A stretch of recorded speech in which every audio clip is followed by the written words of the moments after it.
Session. Today is Tuesday, May 23rd. Citizens who'd like to address the council must complete a blue speaker request card. You'll find them in the vestibule and give it to our city clerk, Debbie Berg, over here on the end. And you'll be called on at the appropriate time to make your comments. If there are any students in the audience and we're not done by 9 o'clock, we'll take a short break and sign your form so you can go home. And as a reminder, make sure you turn your cell phones to silent mode while the meeting is in progress. Will the city clerk please call the roll? Thank you, Mayor. Excuse me. Thank you, Mayor Myers. Councilmember Fancher. Present. Councilmember Swartz. Present. Councilmember Madewell. Present. Councilmember Skog. Present. Councilmember Eck.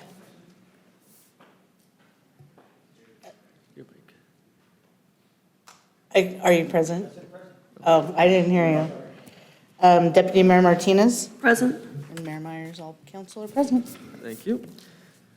In the audience, we have the Downtown Moses Lake Association Director, Rosinda Henley, and she will lead us in the flag salute.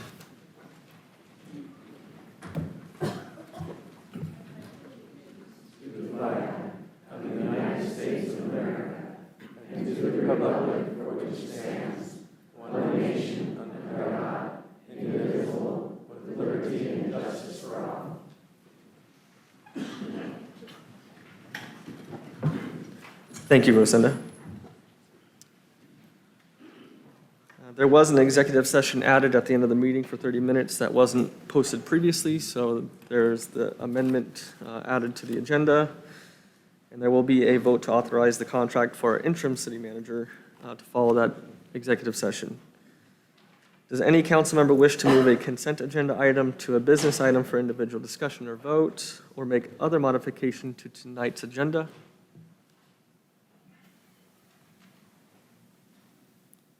Hearing none, I'd accept a motion to approve. So moved. Thank you. Second. There's a motion and a second. All those in favor? Aye. Opposed? Motion passes. We do have a presentation tonight. Grant Behavioral Health and Wellness. Mr. Dell Anderson, the Executive Director.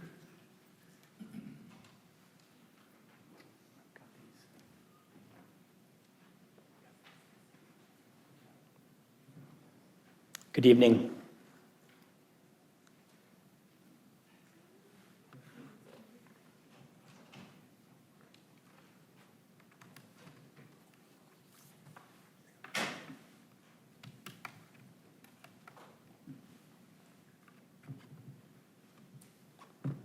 I want to thank our mayor as well as the city council for this opportunity to speak to you tonight. I am the executive director of Renew, which is Grant County's behavioral health and wellness facility.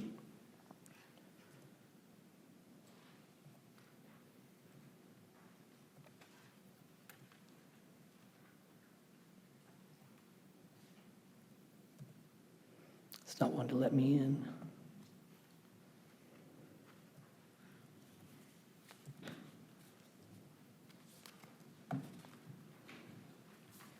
Sorry.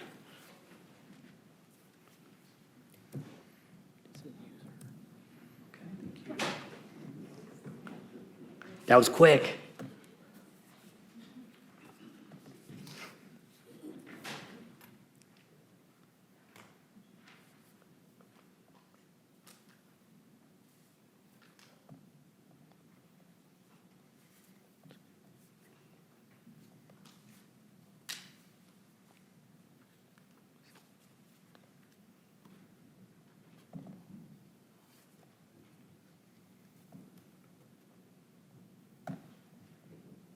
Okay.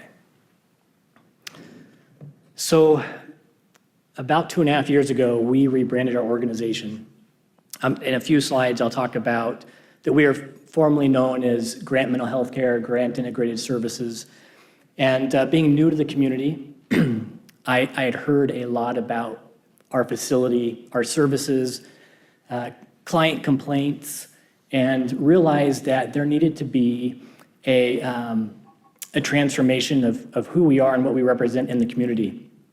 And so when I think about rebranding, I'm not thinking just about a name and a logo. I'm thinking about a culture inside the organization, how we want to be represented outside in the community as well. And so just to touch base on this really fast, I wanted something that came from our staff. I wanted a name that the staff felt good about, that they had the idea. And so coming up with the name and a tagline, we were over 30 hours of interview with staff. And we had a consultant that led us through this process. And so what we came up with was Renew. And the reason for that was because one is staff felt like that's what we're trying to do. We're trying to renew who we are in the public. And also we're trying to reduce stigma for people that are trying to access service. And honestly, I couldn't think of anything negative I could say about the name Renew. Other than for me personally, it felt like, is that a day spa? Is that what actually is Renew? And so that's why it was important for us to add a tagline that said Grant Behavioral Health and Wellness to identify who we are. But you'll notice there's some dots that kind of encase the Renew. The lowercase r, that was more just a trendy example of what we were trying to look forward to the future. And 7 to 10 years from now, hopefully more people will use lowercase in branding. And so we were jumping on that opportunity. And then we wanted to create something that was meaningful to us, one as an organization, but also in the community. So the dots represent several things. The first is that they grow small to big. So that is recognizing that there's change, that people can grow, that there's growth that's occurring. There's also forward movement. And so we wanted to be able to show that people can progress, people can move forward, and so there's forward movement in that. Each of the dots represent our sites, so that we have 6 sites. But I got concerned about that because if we had to close a site or expand a site, then you have to add dots or rebrand every time you had a change like that. And so we really wanted colors to identify some regional areas around us. So the yellow, of course, is sun. The brown would represent the basalt rock that's around us. The green is agriculture. The purple is flora. And the teal and blue is the water that surrounds us in Grant County.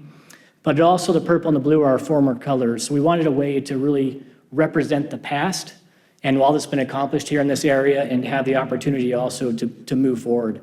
And then the gray represents the volcanic formations that are found throughout Grant County.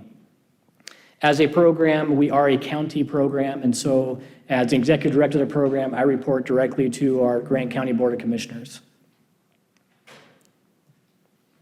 Just as some prevalence data for what we do, we need to recognize there's 1 in 5 adults each year that are diagnosed with a mental illness or a mental health issue. So everyone in this room, we have experienced it ourselves or we know somebody that has. Many are probably dealing with family members and they're exhausted and they feel that they want help and the services locally aren't doing it for them. And so I think there's community frustration around that about how we can provide better service to them. 1 in 5 youth that are age 13 to 18, that's 21% experience a severe mental health condition at some point during their life. And what's important about that also is that 50% of those youth aren't even accessing services. So we know youth are struggling, we know adults are struggling, and that 60% of adults that need service are not accessing it either. Now, there's a variety of reasons for that. Some are underreporting, especially men. We are quiet about the symptoms that we experience, our emotional well-being, and so it's important that we are talking more about this. 46% of homeless adults staying in shelters have a mental illness and or substance use disorder. And so as earlier we were talking about homeless populations, also understanding that there are individuals in these homeless populations that are dealing with substance use issues as well as mental illness. Just as I mentioned prior, us at a glance, we are formerly known as Grant Integrated Services. We were founded in 1971. We are the largest behavioral health facility and program in Grant County, and we have 6 locations. These locations are in Moses Lake, Ephrata, Mattawa, Quincy, Royal City, and the Grand Coulee area. And this was a neat way that we could show each of the spaces that we are located and identifying them with a color. As a part of that rebranding, we developed a vision and mission and values. Our vision is together we will empower individuals toward recovery as healthy, contributing members of our communities. Sometimes when people think about contributing members, we think about paid employment. For recovery to happen, we also believe that And with mental illnesses, sometimes recovery means stabilization. It doesn't mean complete recovery from what they're experiencing, but it means that they are able to maintain, that they're able to take care of their daily hygiene or routines. So it doesn't always mean it's successful employment, but they are successful in their independent ventures as well. Our mission, care for the whole person, be cohesive and kind, embrace change, grow hope, and innovate always. Our values, commitment, equality, compassion, dignity, and respect. When we talk about behavioral health services, that is, behavioral health is the integration of mental health and substance use services, as well as the crisis services that we provide for the county. Another program that we have under our umbrella are the developmental disability services, which are referred in our program as called Directions in Community Living. Our mental health services that we provide are mental health assessments or evaluations. We do individual, group, and family therapy, case management. Case management is different than what medical case management is, so it's not someone that's overseeing a file. These are individuals that are out in the community helping people with housing. They're connecting people with DSHS, with medical. They are, for people who have housing, they're struggling, they help them in the home, develop coping skills, help them maintain their house. So there's a variety of work that happens out in the community.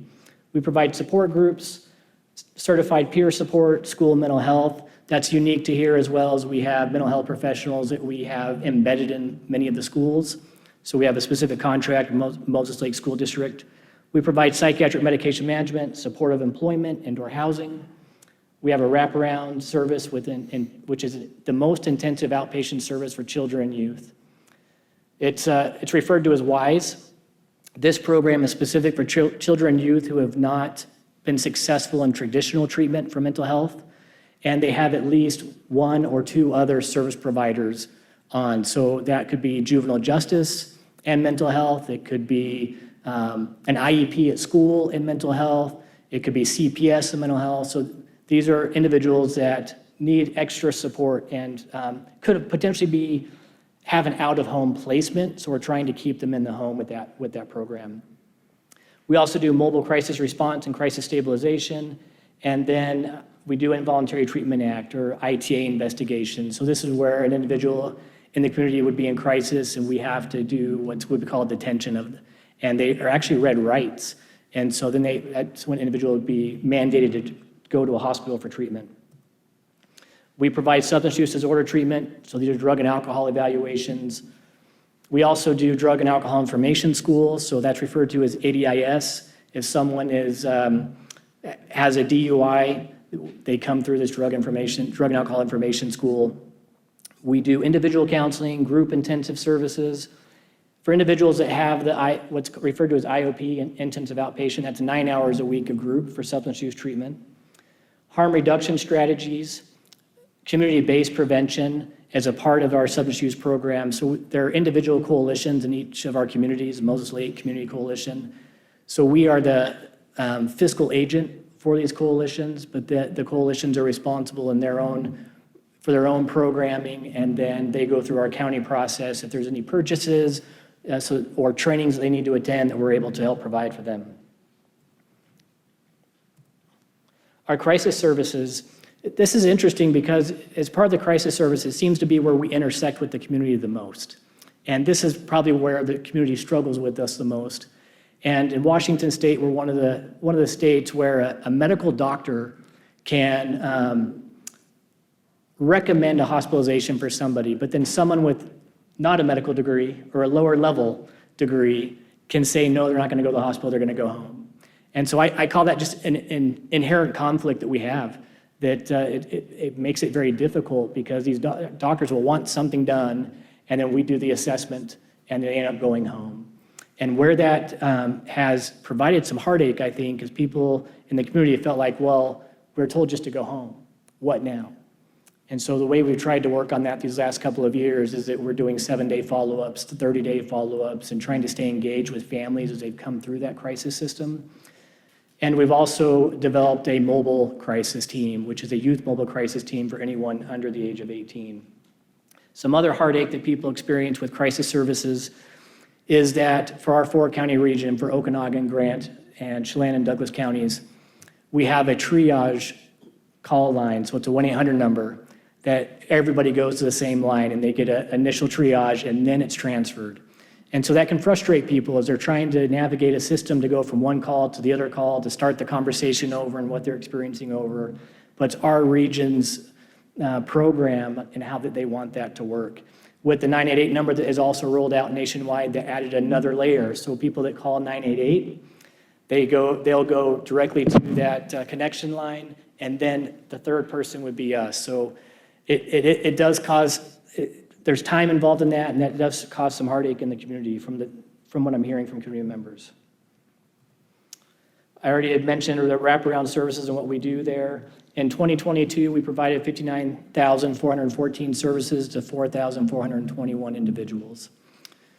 By gender, these are there as well as male, female, and also other. Other can be people that are refusing to identify which male, female, or also can be individuals who may be transgender. As far as getting started in the services, really it is a phone call and or dropping in, seeing us, and scheduling an intake, which could last 45 to 60 minutes. They used to be 2 hours, so we've done a lot of work to really speed up that process so we can get the most information in a quick time and get people assigned a provider.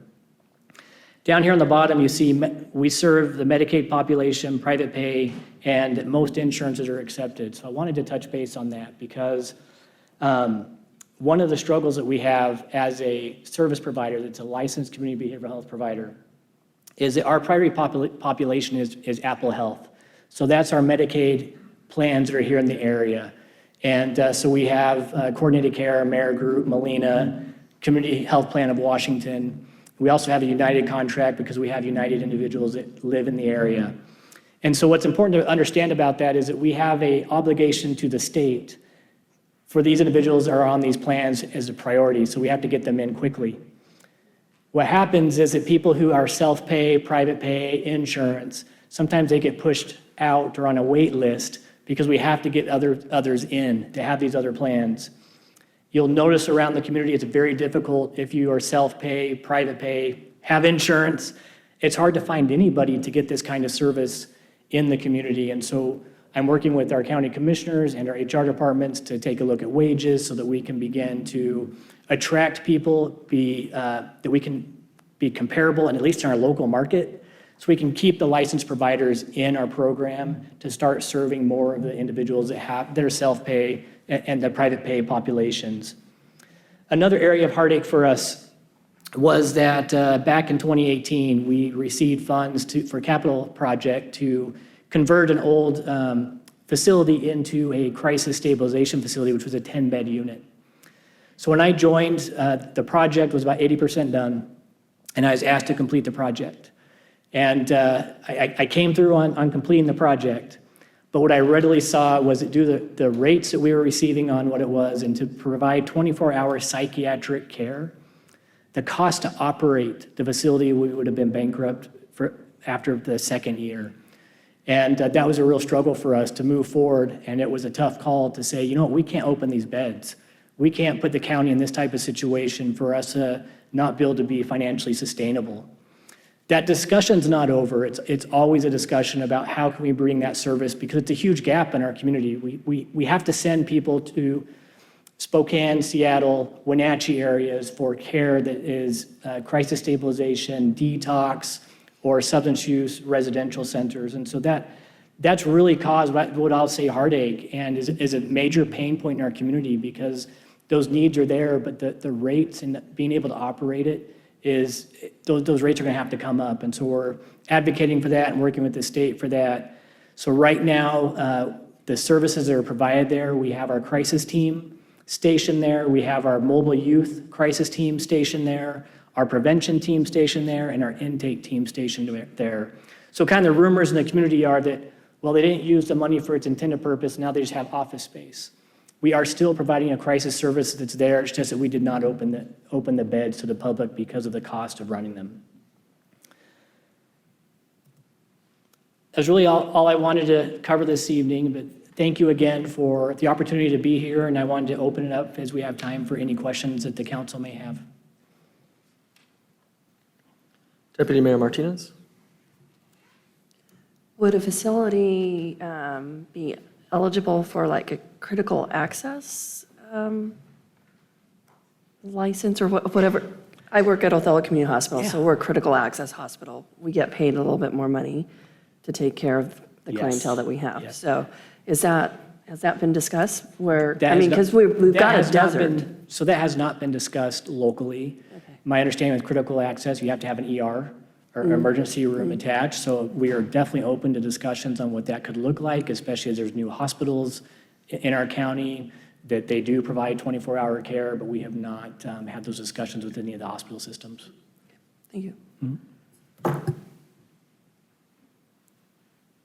Any other questions or comments from the council? Councilmember Skog. Where does, it seems like the people in our streets have fallen through the cracks, whether that's drug addiction or whether that's mental, whatever. And I see on your page there about crisis services. In talking and to some of them, they don't know where to go to get help and are turned away oftentimes. Just a story of a woman who had been beaten up by a boyfriend who was abused, but couldn't be taken into the women's crisis thing because she was homeless. She was turned away. So Yeah. I don't know of how this stuff is not getting coordinated. Right. But I don't know what kind of budget you've got, but it seems like we've got big facilities all over the place and lots of money, and there's this small group that just has fallen through the cracks. Right? A lot of times they fall through the cracks because a lot of times we don't know where they are. And we do have our outreach team, they go and visit the individuals that are homeless, but we also get caught in a situation where they don't want help. Sure. And so that's one of the issues that we have is we think they need it.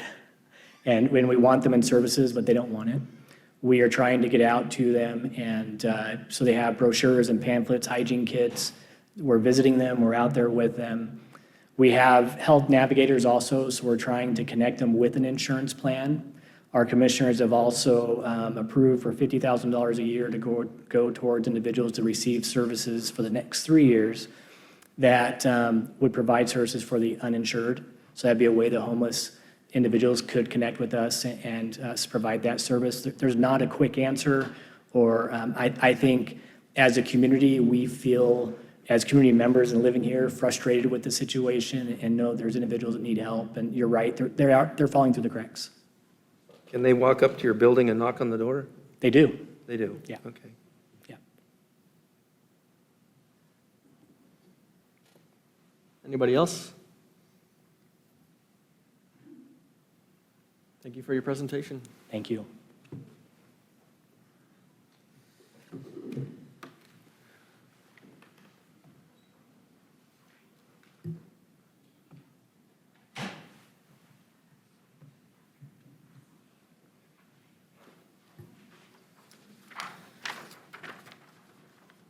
Before we do the citizens' comments, I'm going to move up the Key to the City presentation. Today we have in attendance Stephanie Massart. She's the chapter regent for the Karnitsa NSDAR, and she's going to do a little presentation for Mio Koba with an award from their chapter, and then I have a special award to present to her as well. Heather, if you'd like to come up to the, or Stephanie, sorry. Stephanie, if you'd come up to the podium.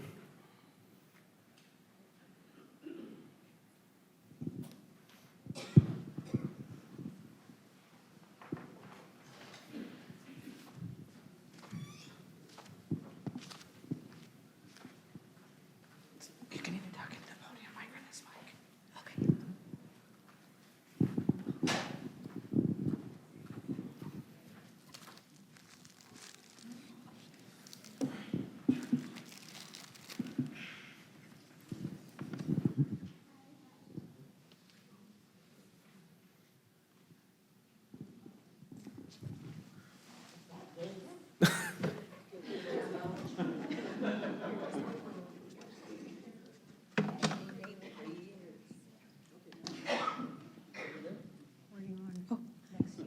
Just in front here? I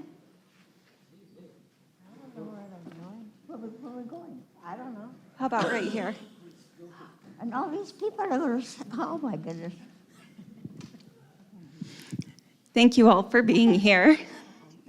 My name is Stephanie Massart. I am the regent of Karnitsa Chapter, Daughters of the American Revolution.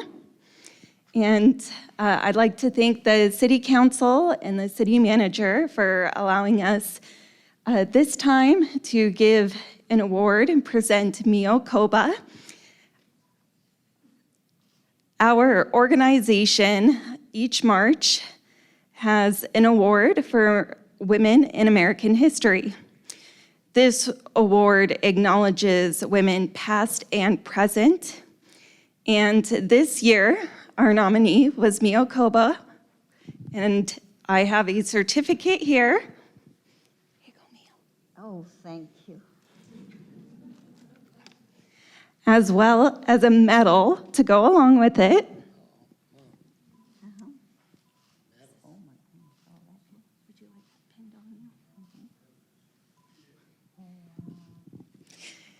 And to mark the occasion, a bouquet of flowers.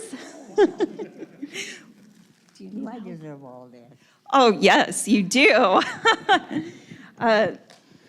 So Mio has been a part of our community for many, many years. She and her husband, Frank, ran Frank's Market, which I'm sure many of you know. And Mio grew up in Toppenish, along with her parents and 7 brothers and sisters. In 1942, they were transported to Heart Mountain Japanese internment camp in Wyoming, where they stayed until the end of the war. They then moved to Moses Lake, where Mio met Frank, and they opened the market. They had 3 children and have been involved members of the community for many, many years. So we wanted to recognize her in the community as part of her role in history and as part of Japanese or Asian American Pacific Islander Heritage Month this month. Here with us, we do have a few family members who do wish to speak before we have another award for her. Cindy? Hi, I'm Cindy Johnson Sakuma. Oh, thank you. Sorry. Okay, I'm Cindy Johnson Sakuma, and I represent DAR, Daughters of the American Revolution, for Washington State, and I'm actually the U.S. flag chairman for national. But Auntie Mio is one of my favorite aunties. She's always been a wealth of information for family history, and she doesn't mind answering those hard questions on what went, who was dating who and so on. So I can tell you, I don't think there's a better person that you could pick for this award. And I thank you. And my husband, Gary. Gary?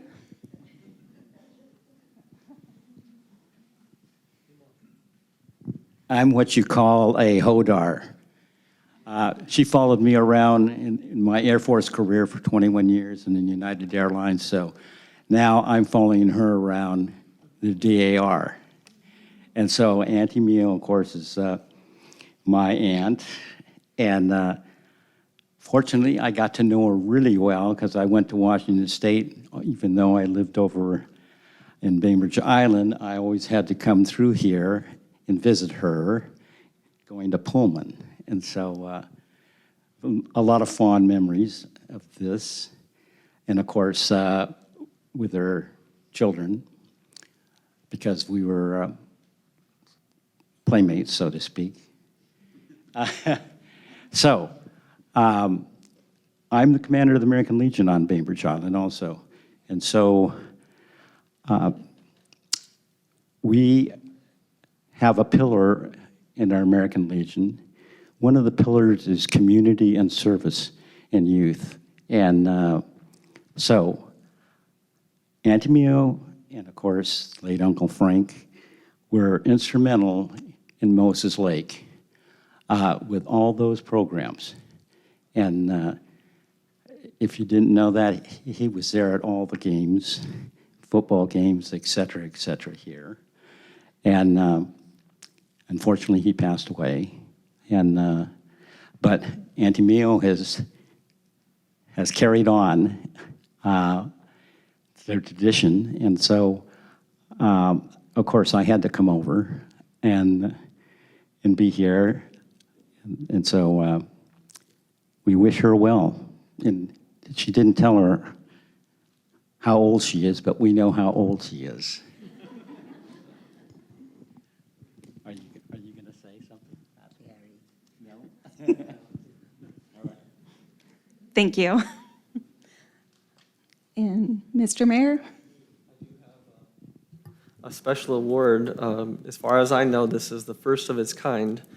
We created the Key to the City, and I will be presenting this to Mio to acknowledge the recognition by the Karnitsa as Women in History honoree.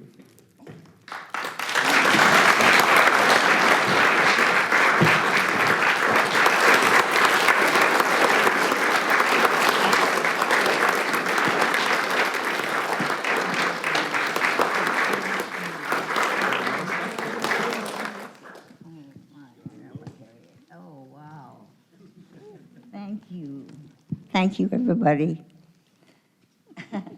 I'm not a speech giver. I'm just supposed to sit here and smile, aren't I? Yes, that's what we told her. Sit there and smile. That's what I was told to do, sit and smile. Thank you. Thank you very much.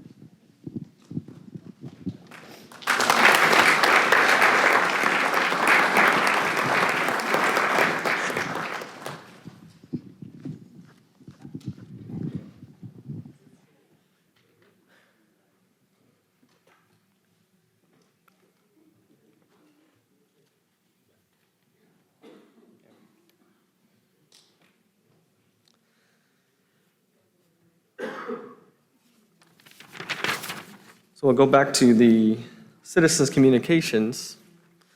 The council invites citizen comment to hear from the public on matters before the council or relevant to the council's business. The council values free expression of all points of view as an important democratic value to the community. Each speaker will be allowed a maximum of 5 minutes. If others have already expressed your views, you may simply indicate that you agree with the previous speaker. The council expects respect for those who have positions with which one may disagree, so debate or interactive discussions are strictly prohibited. Please refrain from applause after each speaker. Only address your comments to the council and not to staff or the audience. Council may request staff research comments received for potential future action. And please take private conversations outside. When you're called to speak, please begin with stating your name and city of residence. For the record, we do not need your street address. If your item is on the agenda, I'll call at the appropriate time. So there were a couple that were just general comments. We'll start with Victor Lombardi.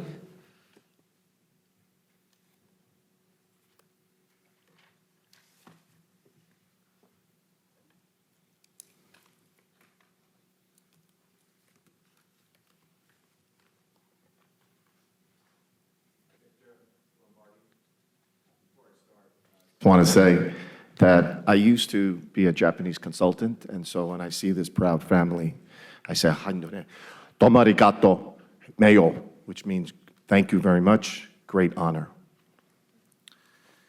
Respected council members, as the potential future council member for position 6, my constituents of 4,000 plus have asked me to speak tonight. I think we are all in agreement that the last 4+ meetings have been heated, if not adversarial. So I sat down with my constituents and asked, what can we do to assist you and support the city moving forward? The citizens want to offer an olive branch, so to speak, if you will, and the suggestions were consistent. How can we, the citizens, help the city reach its full potential? How can we raise the expectations of what local government can look like? And how can we create enthusiasm for the staff to look forward to coming into work every morning excited about building a greater Moses Lake? We love to see the smiles on the Debbie Burks and the Kirsten Sackett's. We want Moses Lake to be awesome. And we want other cities to say, we want to do it like Moses Lake.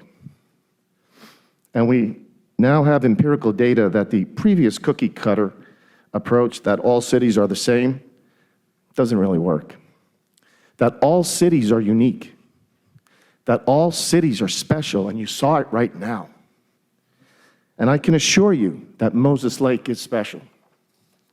We embrace hard work. We embrace the entrepreneurial spirit. We embrace self-sufficiency. And ladies and gentlemen in the audience, we are the American spirit. So the citizens would like to, not to demand, not to ask, but for you to consider respectfully to create a Citizens Advisory Council that would assist in the hiring of the next city manager. I've worked in 7 counties in the state. I've worked with different city councils, and so many of the cities have a Citizen Advisory Committee or council for different projects. So it's not unusual, and it actually provides useful insight. And you saw in some of the previous meetings, citizens came up with some pretty good ideas. Because in addition to having a pool of incredibly talented and skillful collective of citizens, these same constituents believe the city manager should also align with the values, the ethics, and the way of life of the average Moses Lake citizen. So we ask that you consider this, and we thank you for all your hard work. And it's duly noted, it really is, that all of you on the council here, you're all volunteering your time, and we know that. And we hope that together we can create a greater Moses Lake. God bless you, and thank you so much. Thank you.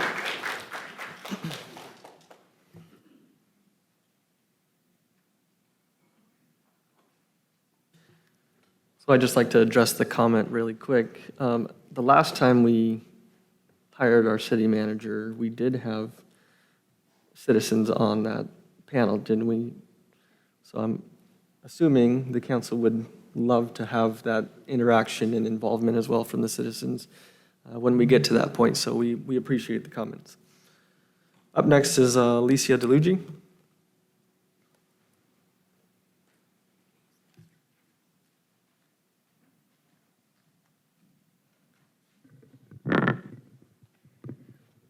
Good evening, Council. Alicia DeLuigi, Lisa from Moses Lake. There's a few things I want to talk to you guys about. First, I want to express my sincere disappointment with getting rid of our city manager and to let you guys know that you're not representing my voice in doing that. She's been an asset in this area and helping out with a lot of projects and getting a lot of funding. And we're looking at our water shortages. Last year, when my water was coming out dirty and I contacted the city, the state, and the feds, all 3 of them were very diligent in getting back to me, and that's when I realized how severe the water shortage is that our city has been made aware of for years now. She's been an asset with regards to the upcoming consideration for the UGA with the Washington State Department of Commerce. She has been an asset with regards to looking at funding for the toxic algae, where we're trying to get grants for about $4 million from a federal level. She's been an asset with regards to ensuring that we have clean water with regards to our PFAS and the filters. And you guys are looking at needing $45 million for just those filters alone, not including the cost to clean up. And the feds are only allocating $9 billion. But because of her diligence and care, not just hers, but the other staff, I went in ahead and asked our federal government to do, well, I call it a got you being good kindness act, and to go ahead and put us in the first round and top of the list for that $9 billion that's for the whole nation. So you guys might want to think about that as well. Also, with regards to the air coming in with the water shortages, one of the issues is it's burning out our pumps. So we need $4 million for toxic algae cleanup, approximately $45 million for filters for PFAS. Whatever the costs are for the pumps, I don't know. I don't have that information. I apologize in advance. And possible cleanup. In the newspaper, it said something about possibly suing the insurance. What insurance? Our insurance? The port's insurance? Possibly suing the feds?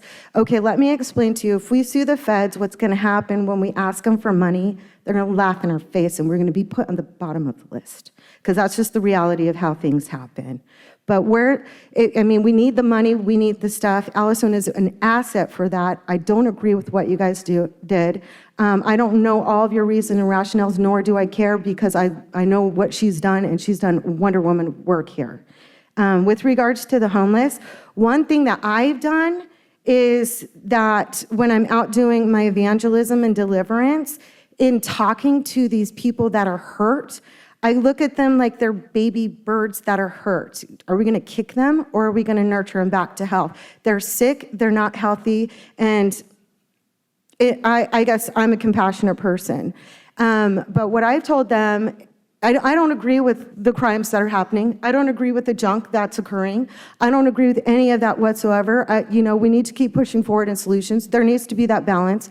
I'm grateful for legislation for being very quick and not wasting the taxpayers' money in special session with fixing the Blake decision and giving a good balance where there is going to be incarceration, because some people will rehabilitate through tough love like that. And there's also going to be rehabilitation care for mental health, as well as drug rehabs, because some people are going to heal through that process. Not everybody is in a box. Not everybody is a box, and we have to find we have to find the balance that's going to help in the highest and best and most successful solutions. So one thing that I do when I'm out doing my evangelism and deliverance and I'm talking to these people, one day when I was out there was a bunch of trash. I just explained to them, look, you guys, we only have this much money. And I just did a circle, and I said, and this is how much money we have to be able to help you guys out. If we have to pay for public because we can't use any of our city or state or federal funds for private, no matter how bad we want it, it's not going to happen like that. But what I told them was, we got this much money, and if we have to spend this much money to clean up after you guys, when not one of you can give me a legitimate excuse or reason why you can't be picking up after yourself, then that's less money that we're going to have to be able to get you guys better things that you need. And that's called compassion care. Does anybody know about the consideration with regards to, and I don't even know if it's the state or feds, because this is not one of my gigs, but they're looking at bringing in a $65 million facility for the homeless people here and trucking them all in the state of Washington and dumping them here. So we need to start establishing some sort of compassion care. And I'm not part of that. I don't know a whole lot about it, but I would. Alicia, final statements, please. Okay, so if anybody knows anything about that, please prize me with regards to that. And I would like an answer with regards to which insurance for the cleanup care for the PFAS on the Air Force, on the old Air Force base, please, in the port area. Is it city insurance that we have to address? Is it port? Is it federal? I guess I'm not getting your question. Okay, so with regards to the PFAS cleanup, because we don't know where it's coming from in the wells there, so we have to do some homework. That's going to cost some money so that we can find where the problem's coming from. But we need the funding to be able to clean that up. So one of the proposals that I was reading, I think it was on the newspaper, was to have the insurance pay the cost to have that cleaned up. Mr. Mayor, The comment related to insurers was a statement that was made at the port meeting yesterday morning. It was a statement by the legal counsel for the port. It was not a city statement or position. The legal counsel for the port indicated that his firm had had some success in the past with bringing litigation against insurers for companies or government entities that had contributed to the need for cleanup. So that's the clarification I can offer there. Okay, so in further clarification, what insurance, though, would we need to address? That's not anything that I don't have an answer for you on that because that's not something the city has looked into. Okay, That's something so that the probably port getting- has looked at, and that was their legal counsel that made that comment. Okay, sorry if I was getting a little bit ahead of myself. But, so that's, oh yeah, and then just one last thing. My lunch meeting, Zoom meeting with Cantwell and Murray's office, the $4 billion for the Hanford cleanup is actually being signed. It's done. It's a done deal. So kudos to that, because that's unprecedented. All right, thank you. Thank you. The other speakers look like they would like to speak in regards to the homeless. We can hold that to the vehicle impound topic unless anybody would like to speak now. David Hunt.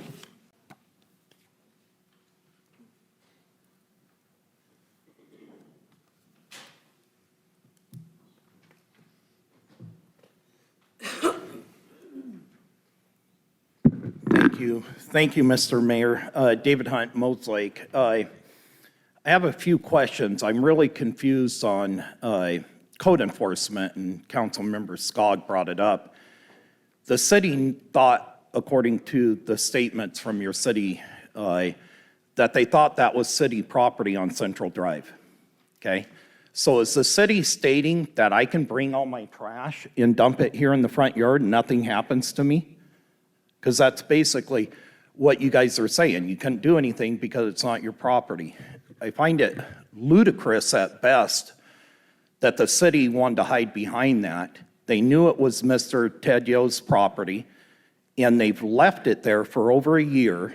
Now we're gonna make him, who pays a lot of taxes in the city, clean up the mess that you guys have left him with? It's, to me, not very difficult. There's, behind Safeway, over by the movie theater, we're gonna make Pant Myers and these other people clean up the mess that we have left? It's a small community.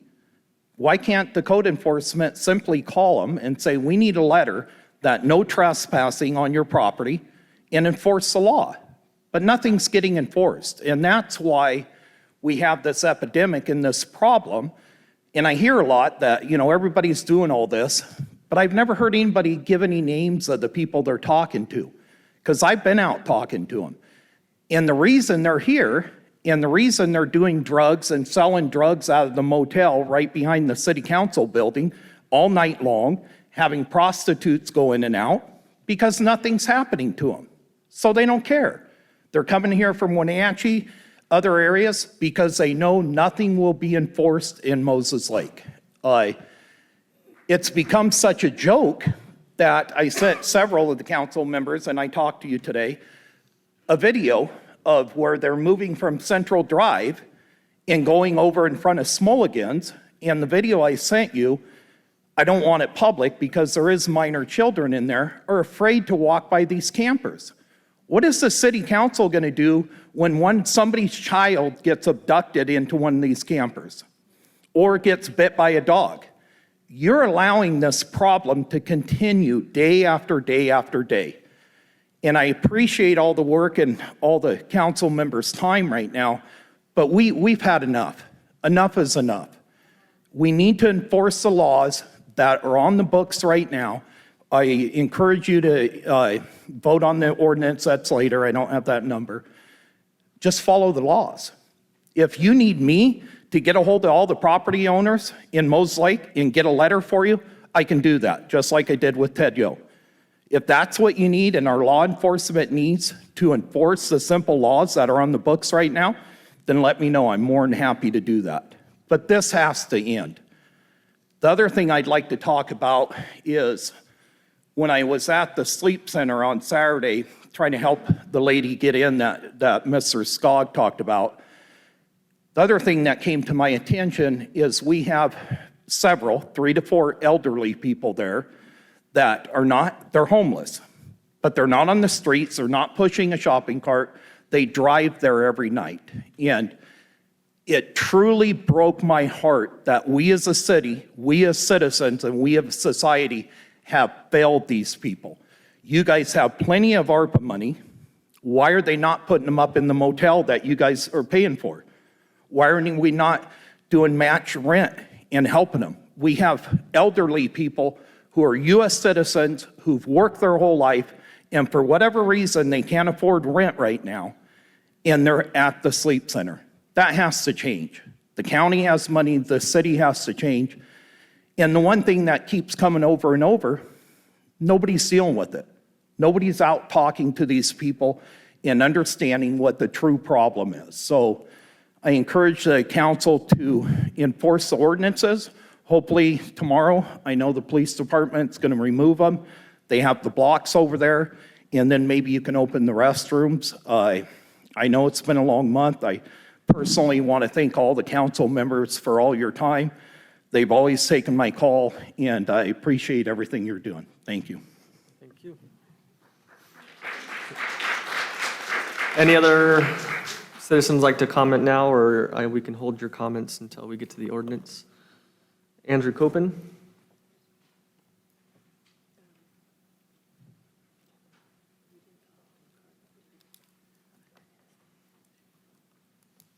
My name is Andrew Copen. I live in Pelican Point, Moses Lake. During my time on the Redmonds Homeless Commission, I saw challenges faced by those experiencing homelessness. I spoke with a single mother who was unjustly evicted from subsidized housing by a nonprofit for a minor policy violation, while the same organization ignored open drug use and criminal behavior of other tenants. Those behaviors led to her violating the policy in the first place. Additionally, I witnessed the manipulative tactics employed within the homeless advocacy industry.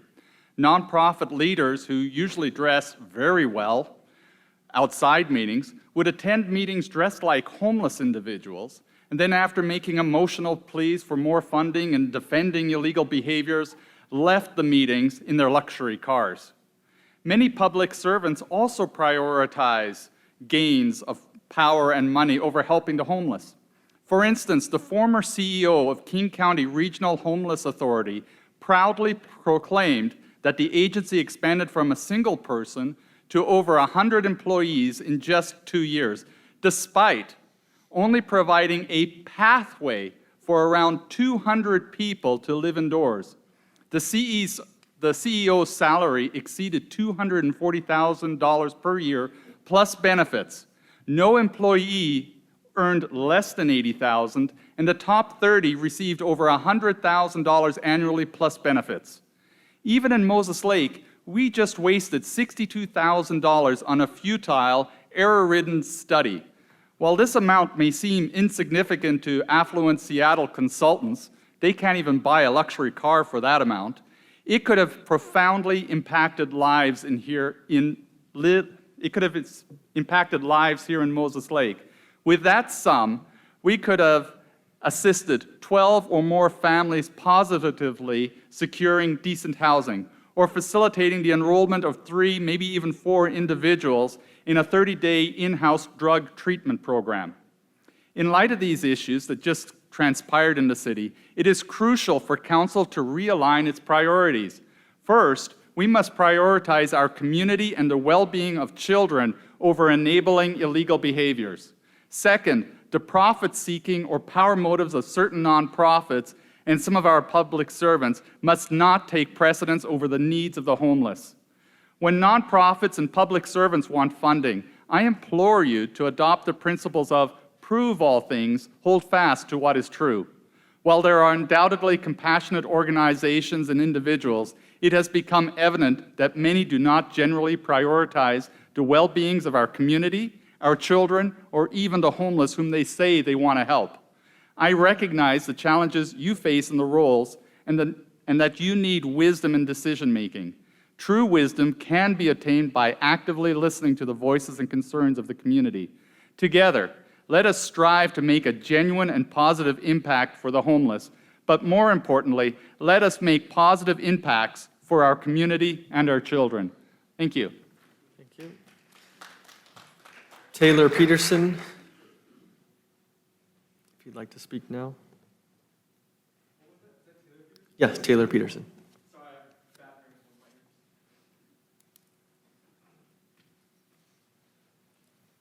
My name is Taylor Peterson, resident here in Moses Lake, grew up in the area, lived out of Washington for a bit, and then decided I wanted to come back because I love the area, love the people here.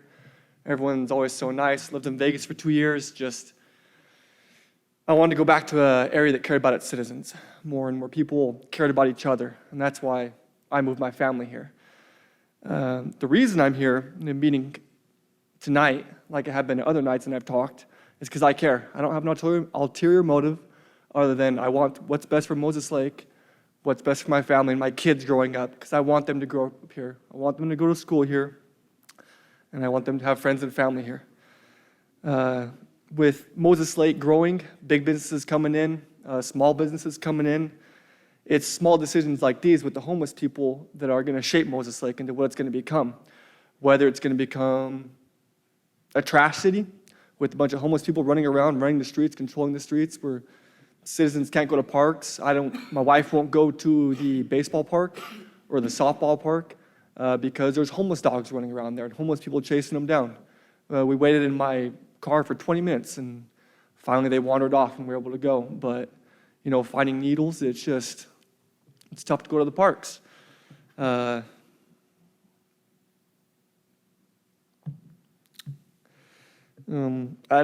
I appreciate what Mr. Skog was saying, because I was confused too why the homeless people don't have to follow rules and they have no consequences. Without rules and consequences, they're not going to change. They're not going to want to change. And I understand wanting to have compassion for them. I get it. My brother OD'd 6 months ago from fentanyl. So it's not that I don't have compassion for them. They just don't want to change. So why am I going to enable them? Why am I going to spend my taxpayer dollars paying for this when they're not going to change? They have a good life. They have a great life. Most of them, they get everything paid for. They have no code restrictions. They don't get anything enforced on them. They have health care paid for. They have cell phones provided. They have food provided, power, water. They're not going to change if we make it even easier for them to find a place here in town for them. They need to be moved out of town. I understand having to provide things for them, whether it be route GTA out there every so often to help them come in and use what they need to. But making it easier is not going to solve anything. With places like, Renew? Yes. With places like Renew, I'd rather put money into that than put money into a facility where they can just camp on and get more free stuff, because they're not going to change. That's just the fact of it. My brother didn't change for a long time, but then my mom passed away and he went in a dark place. And then he had a life-changing experience where he went to rehab. But he had to reach a low point for him to be able to change. And give them everything, they're not going to want to. The path of least resistance is the path that they'll take. And so if you don't give them resistance, they're just going to keep going down this path until eventually they OD or they have an issue with a citizen here in town. They take a kid, they get in a fight with someone. I'm a business owner here in town, and just this last week, they unscrewed screws from our electrical panel on the side of our building and broke the locks on it. I don't know what they're trying to get into, but if they touch those 480 volts, they're dead. I don't know what it's going to take. It's going to take a lawsuit for us to change things. I hope not, because I don't want to have to pay for that. Sorry, I talk kind of fast because I get really amped up. But I just care about Moses Lake. I just want what's best for Moses Lake and for my kids. I want them to see them grow up here. Growing up in the area, I loved it. It was amazing, and it saddens me to, potentially, it's not too late, but potentially see it go down this path where just more and more homeless people come in here, especially if we build a big facility. It's just going to draw more in, and it's going to drain Moses Lake. It's going to drain the citizens. We can't handle that. And I don't see why we should have to handle every other city's homeless people coming here. We have our own issues we have to deal with, like the water and other stuff, but I know we're all in this together, we're all trying to figure it out, so I appreciate you guys holding these meetings and taking the time and listening to us. I really hope that we all do come to a conclusion that will be best for Moses Lake. And thank you. Thank you. Joseph Moriarty.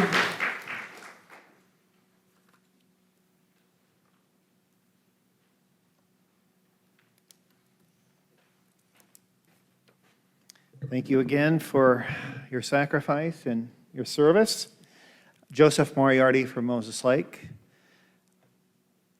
In 2000, Minnesota was hit with crystal meth, and they weren't prepared for what flooded their streets. And the systems similar to Renew and the other programs that were available were well overwhelmed. There was a distinct group that was also involved in addiction, in recovery, in transformation. And they approached the governor at the time, and they showed statistics of successful people going through the existing system and being sober with a new future. And then they brought information from another service, which was spiritual, Christian-based. And the governor looked at the numbers, and he realized that the success rate was 4 times. It was 2 essentially out of 10 through the existing system was successful at best. Whereas in the spiritual component with Teen Challenge, it was 6 out of the 10 that had success. So the governor looked at it, even though there was some issues, the argument always going back to separation between church and state. But he realized the best bang for the buck was to support Teen Challenge. And so that was what they eventually did. They created a partnership, and they gave them a certain percentage of what money was set aside because they were overwhelmed with the crystal meth. We are being overwhelmed with fentanyl. We don't have a detox facility in our backyard. The system that's in place is obviously overwhelmed, and many are falling through the cracks. I certainly know from the responses the last month that there is a citizen group that are willing to help to address those cracks. It goes back to, I think at times, financial support. But in some pilot programs, I think it's a small percentage of what's available in resources that really can use solutions that have been successful. And recognizing what's been shared here in the last month, I know that this community can come together and look at what's been successful. So I just would like for you to consider options that might bring you some flack, but I think they're a better option than not taking new steps. So thank you. Thank you. Would any council member like to address any of the comments or have any questions of staff?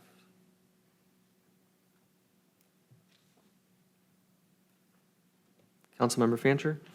Well, I think we talked, I think at the last meeting, about the enforcement piece of this, and I hope we have quite a few things on the agenda in regard to enforcement and stuff, but I would agree. We need to continue, at least from this councilman, to continue to work on enforcing what we have, and/or if we have to adjust that to make it either more enforceable or stronger. That's where I'm on this. I said it, I don't know, can't remember what meeting ago, when I found myself on the front page. So that meeting regarding it. So I think what we need to do, I mean, we can move on with the agenda as far as I'm concerned, and I know there's some enforcement things there, but we need to definitely provide one of the things we're charged with, and that's the safety of all of our citizens. So. Councilmember Madewell? And I agree with you, Mark. I'm interested in some of the programs. I am familiar with Teen Challenge, And so I appreciate all of your input and the care that you bring to the meetings. Thank you very much. Moving on, would council wish to have any business brought to a future meeting?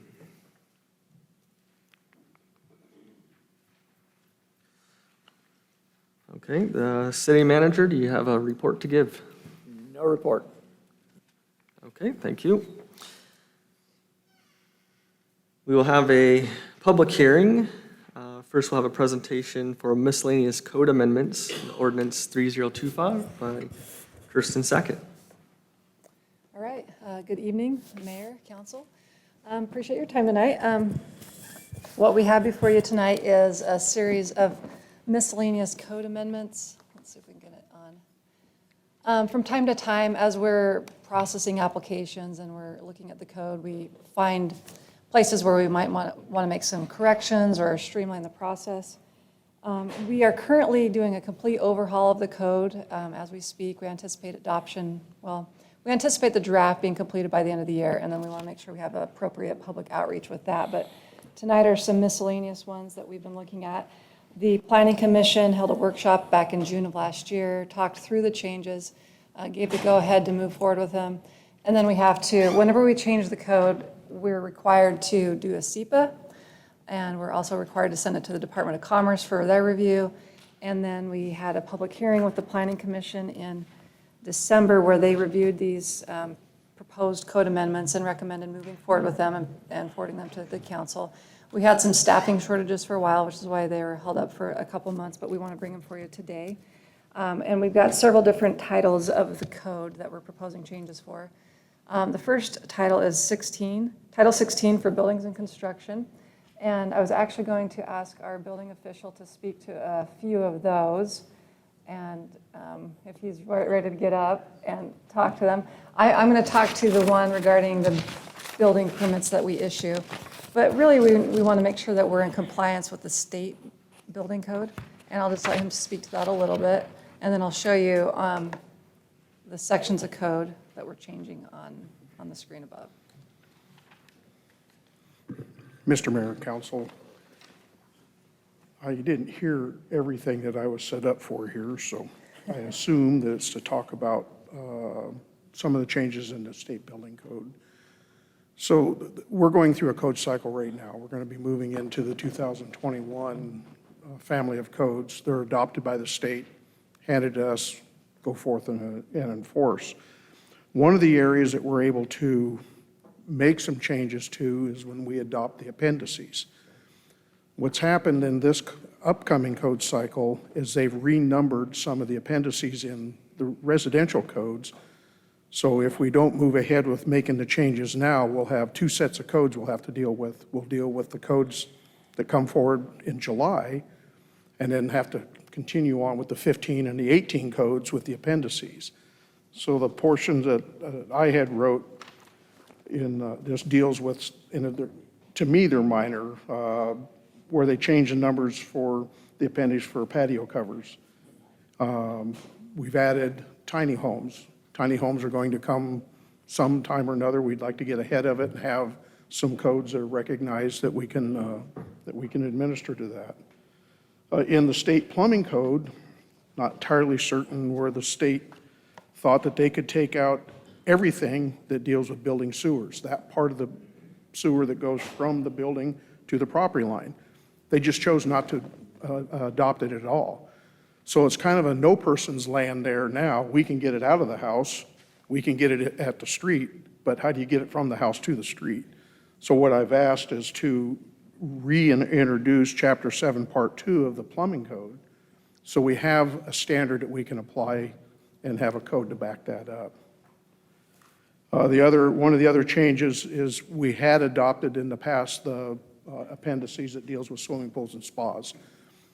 The International Code Council now has taken that out of the appendices and they have a standalone code. So we're just asking that that code be brought forward and adopted as well, just to give us, again, a standard that we can apply across the board on dealing with pool safety and that. So that's all I have on that part of the code. Everything else deals kind of with planning. So if there's any questions, I'd be more than happy to answer. Councilmember Schwartz? Yeah, thanks, Lee.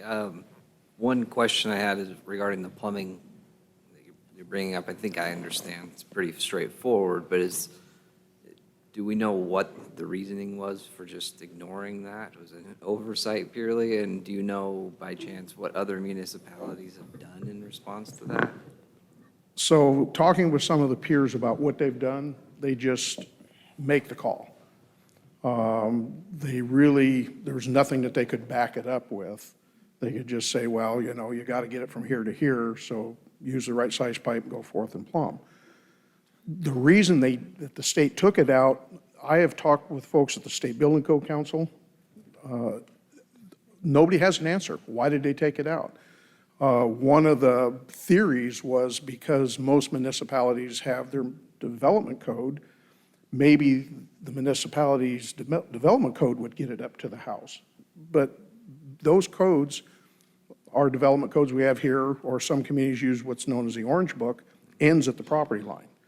So again, there's that no person's land between the two that it's a housekeeping thing I think needs to be taken care of so that we can have something to reference. Is that where a backflow preventer would exist? No, the backflow preventer's on the water into the house side, and we Okay, have there a is whole no- series of codes that are part of that. This is the only place in the plumbing code that the state, in their infinite wisdom, decided not to address it at all. Okay, all right. Councilmember Fancher? It's kind of interesting because it's also the no man's land for insurance companies. Meaning if you don't have a rider from your insurance company, it's not covered from your house to the city unless you have a specific rider on your homeowner's insurance.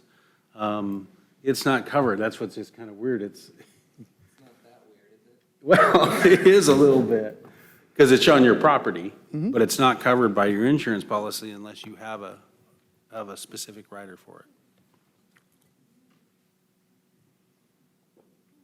So with that, I'll yield the podium. Thank you. All right, thank you, Lee. I appreciate that. And, I just do want to back up real quickly. What I've got on the screen before you right now is the sections of code that we're changing, and the way that it's usually presented to you in the packets is it's the language that exists in the code. It's all in black. And the proposed changes, if we're proposing a strikeout, you've got your strike through here, this 5,000. If it's new, it's underlined and in red. So everything else is already in existence. So another change that's being proposed and was requested by the stormwater manager, right now, we only require a grading permit if somebody's moving more than 5,000 cubic yards of dirt, and we're looking at reducing that to 500, and that would also be in alignment with what we require for doing SEPA as well.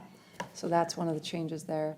And then, I'm sorry, I'm going to be scrolling through this ordinance. I think it's just nice to be able to see. And these, on this page, are what Lee just talked through with adopting the appendices for patio covers and tiny houses, adding the building sewer provision, as well as the swimming pool code. And the next thing I want to get to is we have a section of code. Let me get back up slightly. It's pretty minimal at the moment, 1602-045. It's building prior to filing final plat. And I'll just back up and explain just a tiny bit of Planning 101. When somebody applies for a subdivision, they want to create several lots on their parcel. They first get approval of a preliminary plat, and we will get something submitted to us like this. So this is showing several lots, and your streets are on here. And what this, let me go back to the code section. What it's referring to, it's saying that once the preliminary plat has been approved by the hearing examiner, which is who we currently have approving it, has been approved, then, and the construction plans are approved by the city engineer, they can apply for building permits. And we would like to actually put a few more requirements in place, because typically what you do is, once you get your preliminary plat approved, the applicant needs to turn in construction plans, for all the civil design, for the street, the roads, the sewer, water, sidewalks, lighting. It needs to be approved by the city engineer, and then they either need to construct all of the improvements or get a bond that's approved, and then they can proceed with filing the final plat. When you get the final plat, we take it to the recorder's office, And they will do the segregation of the parcels, and they'll assign parcel ID numbers to each of those lots, and then they become legal lots of record.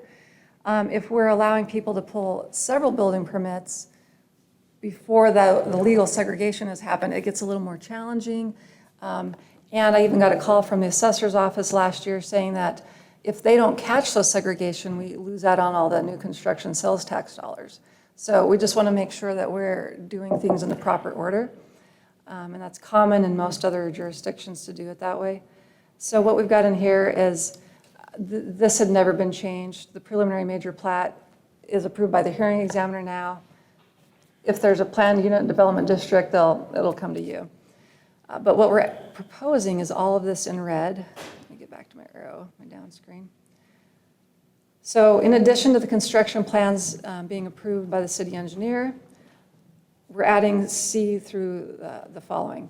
The site and dwelling shall meet the normal requirements for residential building permits, including the Title 18 zoning. The owner of the subdivision shall be the applicant for the structures. We're trying to limit it to a total of 4 dwellings permitted in each subdivision phase, and that's partly to allow for model homes to be constructed while they're finishing out the subdivision. Prior to approval of dwellings and phases, the prior phases shall be approved, final, and recorded. No detached accessory structures are permitted within this provision for granting building permits prior to the final plat. All property corners shall be set by the developer's surveyor. All zoning setbacks shall be staked from the property line, and this goes back to if you don't have final plat recorded and we don't know where the lot lines are, and we did go ahead and issue a building permit, we send our inspectors out there, what are they going to measure from? You know, where's the property line? So that's where we want the staking to be done, so that when people go to actually occupy their homes, they know where their legal lots are, their boundary lines are established. We also, in H here, this is an important provision, we're requesting that an all-weather access road approved by the fire marshal be provided to within 150 linear feet of the exterior wall on the first floor of each building.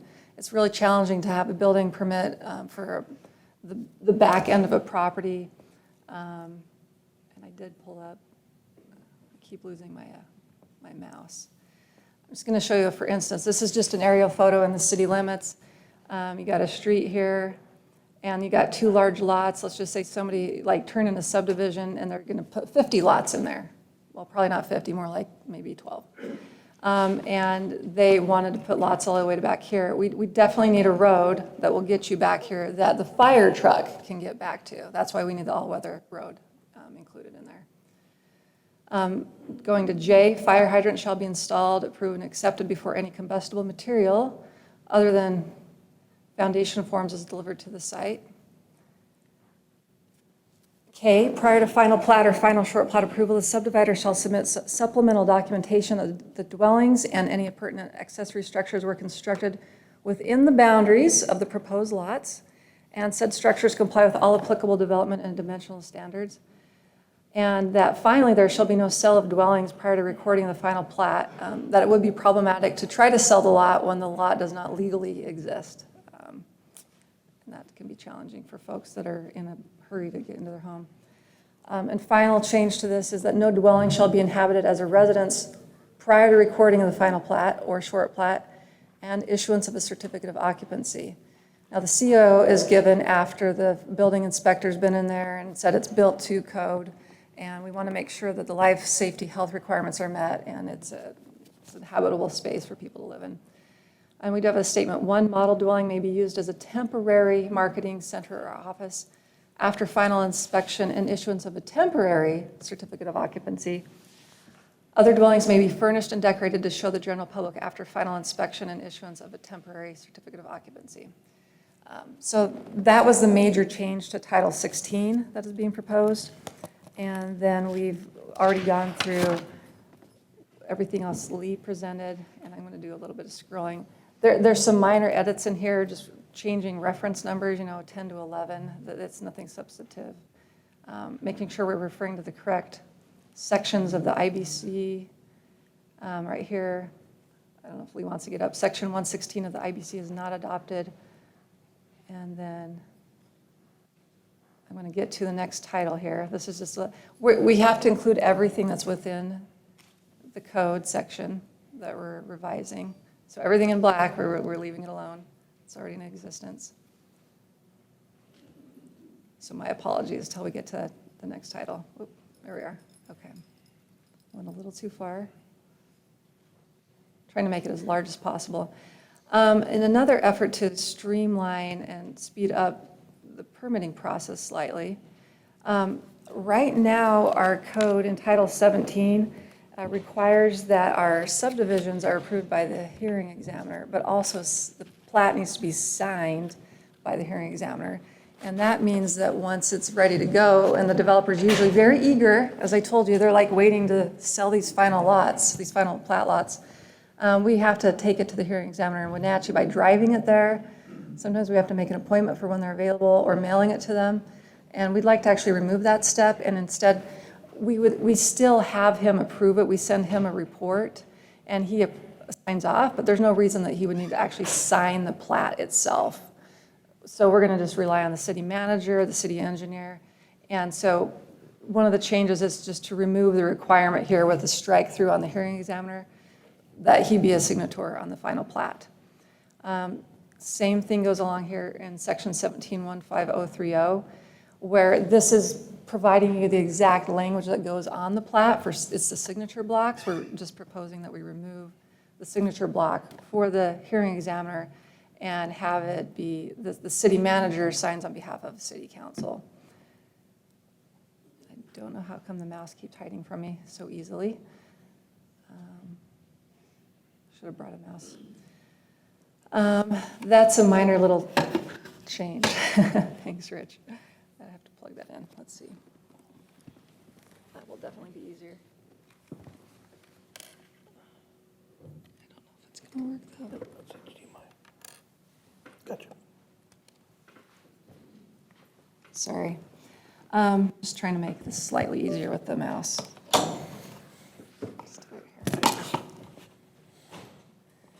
Okay, another proposed change is in 17.18.070, final recording.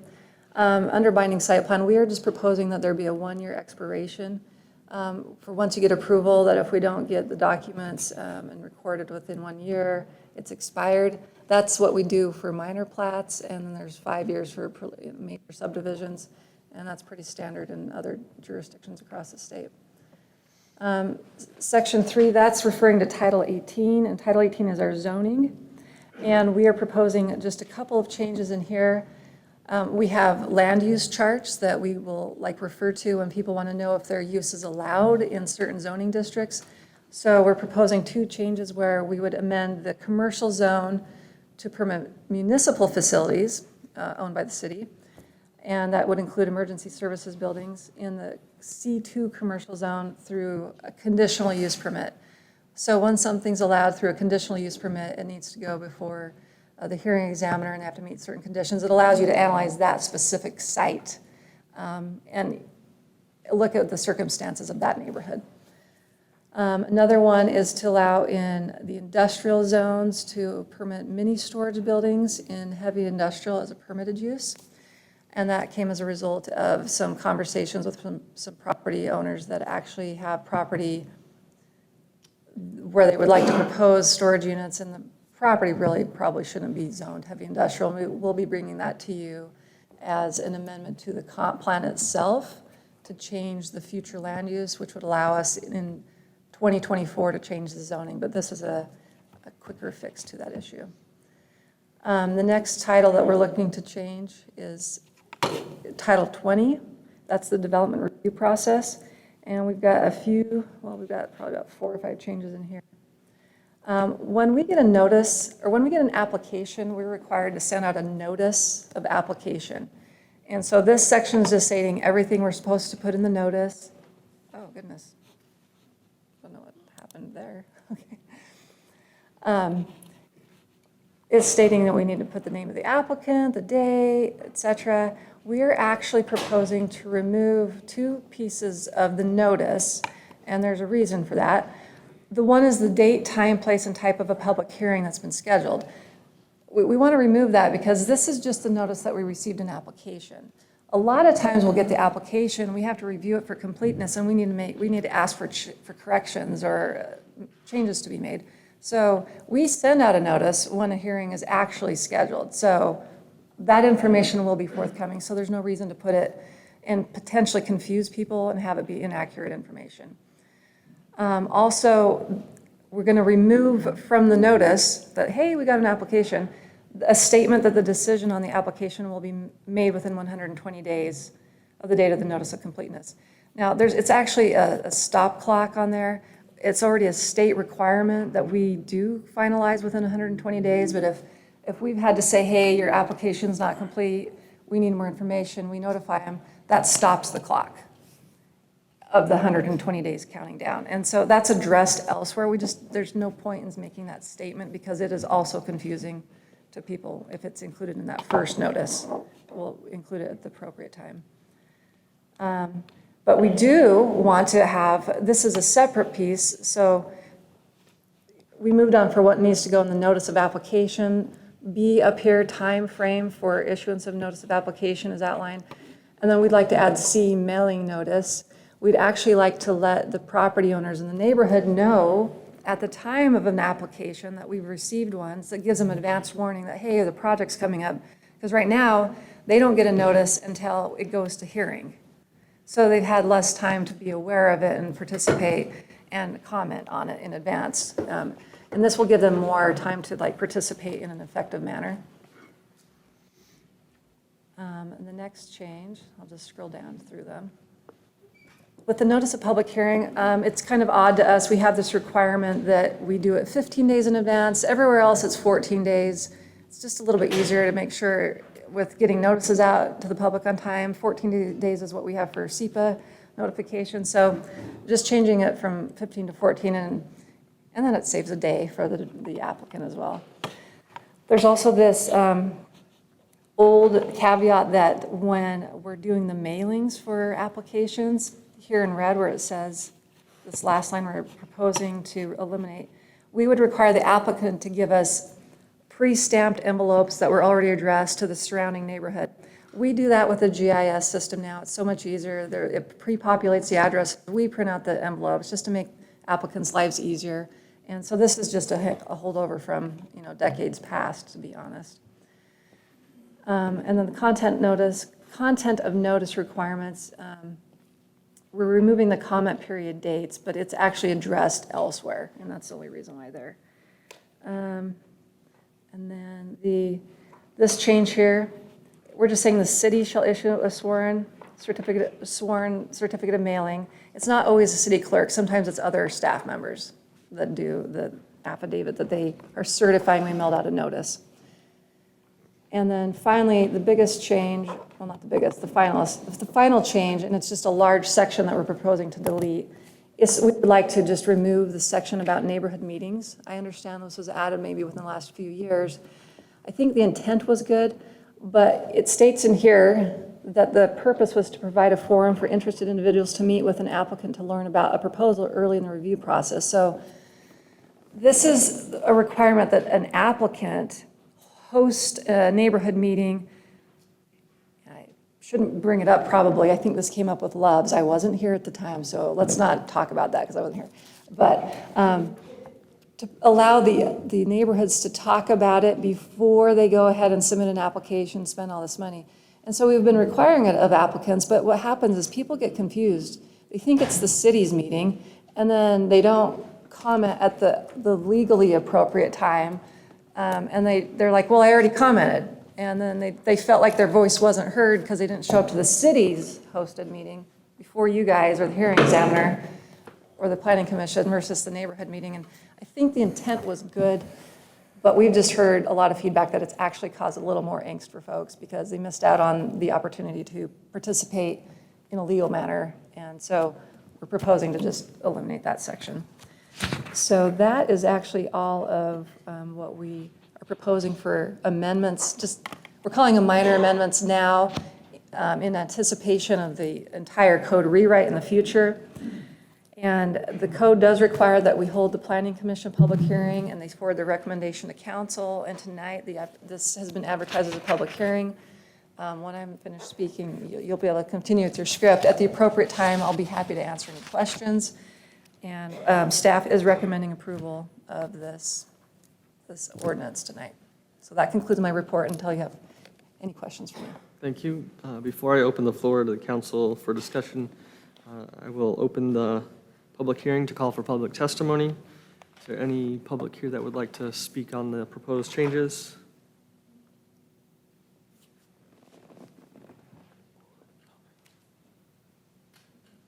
Yes, step up to the mic.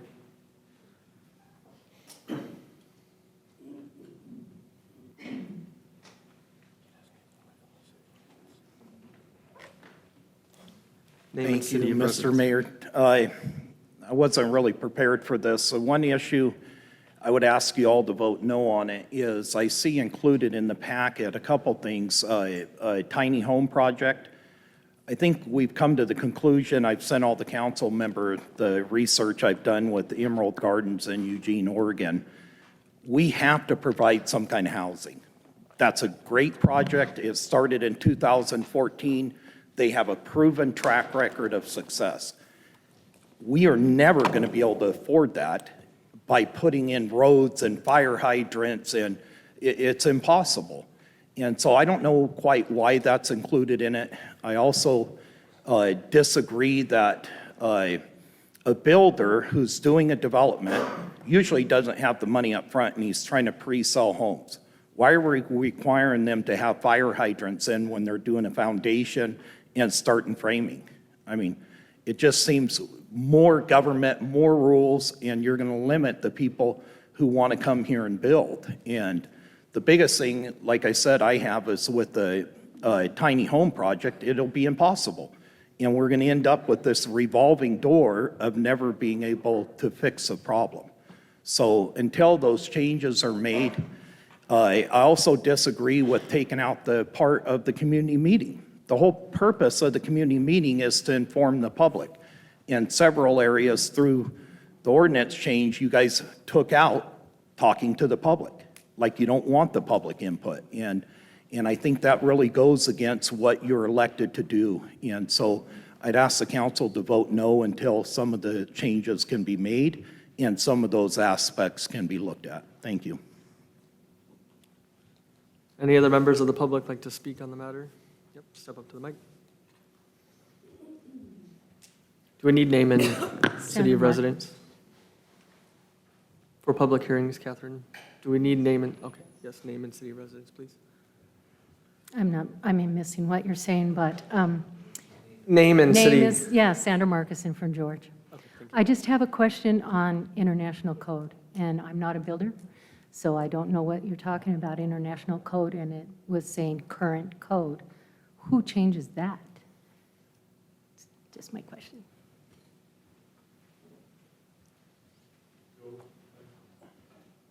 Yes. Go right ahead. Kim Lamb, Moses Lake. It seems like a lot of changes are putting more power in the hands of a city manager or one person. And I voted, I helped elect people on this council, and I appreciate that it does take more time to make decisions and sign and approve things. But I would love to have more people taking a look at things than just one person. So those changes that are asking just for one person to approve them rather than the council, please reconsider that. Anybody else that'd like to speak? Is there anybody online that would like to make a comment? Yes.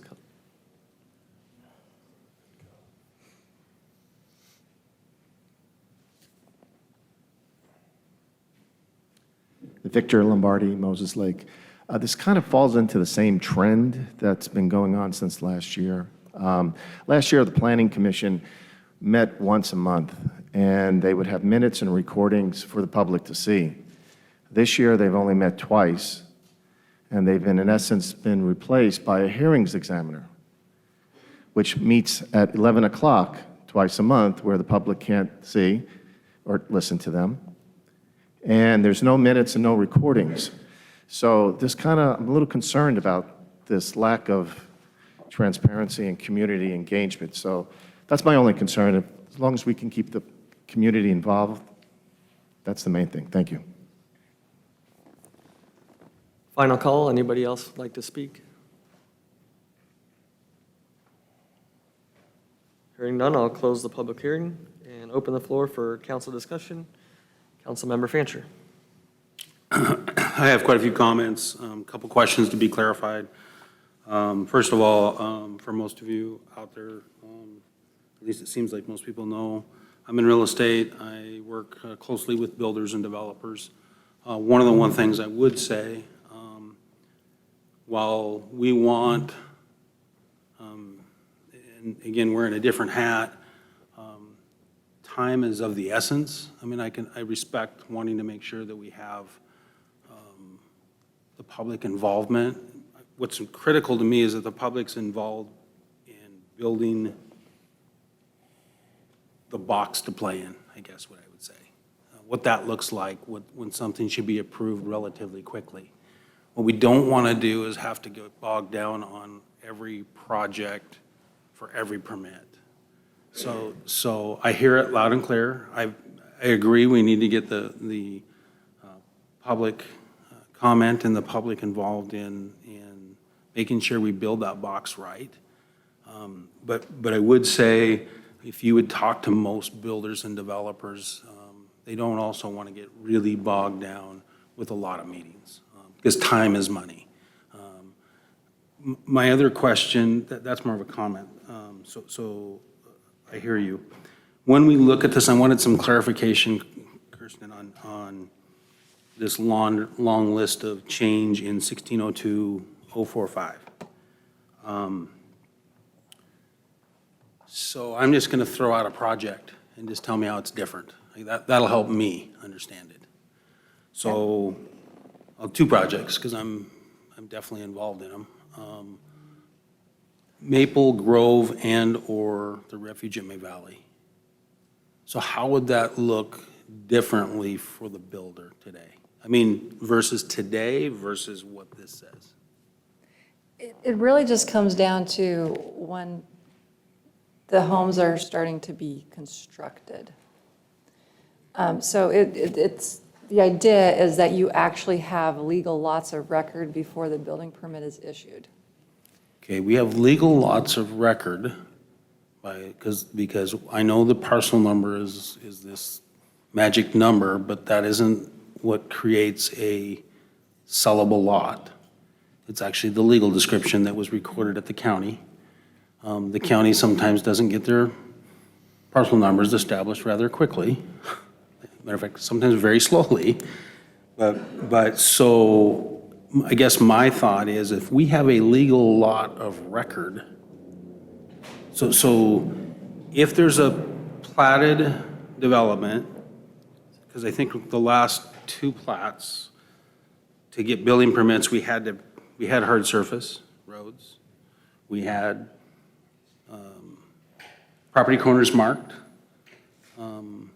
All the stuff was basically done. We're not through the punch list and accepted. The plat hasn't been, the improvements haven't been accepted yet, but the plat's been recorded with a bond in place. Okay.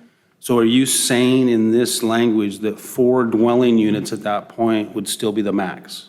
If your bond is accepted and it's recorded, they can all have. It doesn't read, it reads difficult. Well, and I got to be honest, I don't know if Lee's following the conversation, but I'm not really sure what happened with the Refuge at May Valley because I wasn't here and I'm not involved in Well, actually doing the building let's use permits, Maple Grove. I mean, Maple Grove 2. I mean, my example is Maple Grove. Let's use Maple Grove 2. That's brand, I mean, that's, we haven't accepted the improvements today, as of yet. So right now, with the bond in place and all the permits, I don't know how many, I'd have to ask Joe Vita, but I'm guessing probably 20-some permits have been filed. So the city's acceptance of the improvements does come later. Like Right. it's totally fine for the permits to be issued before then.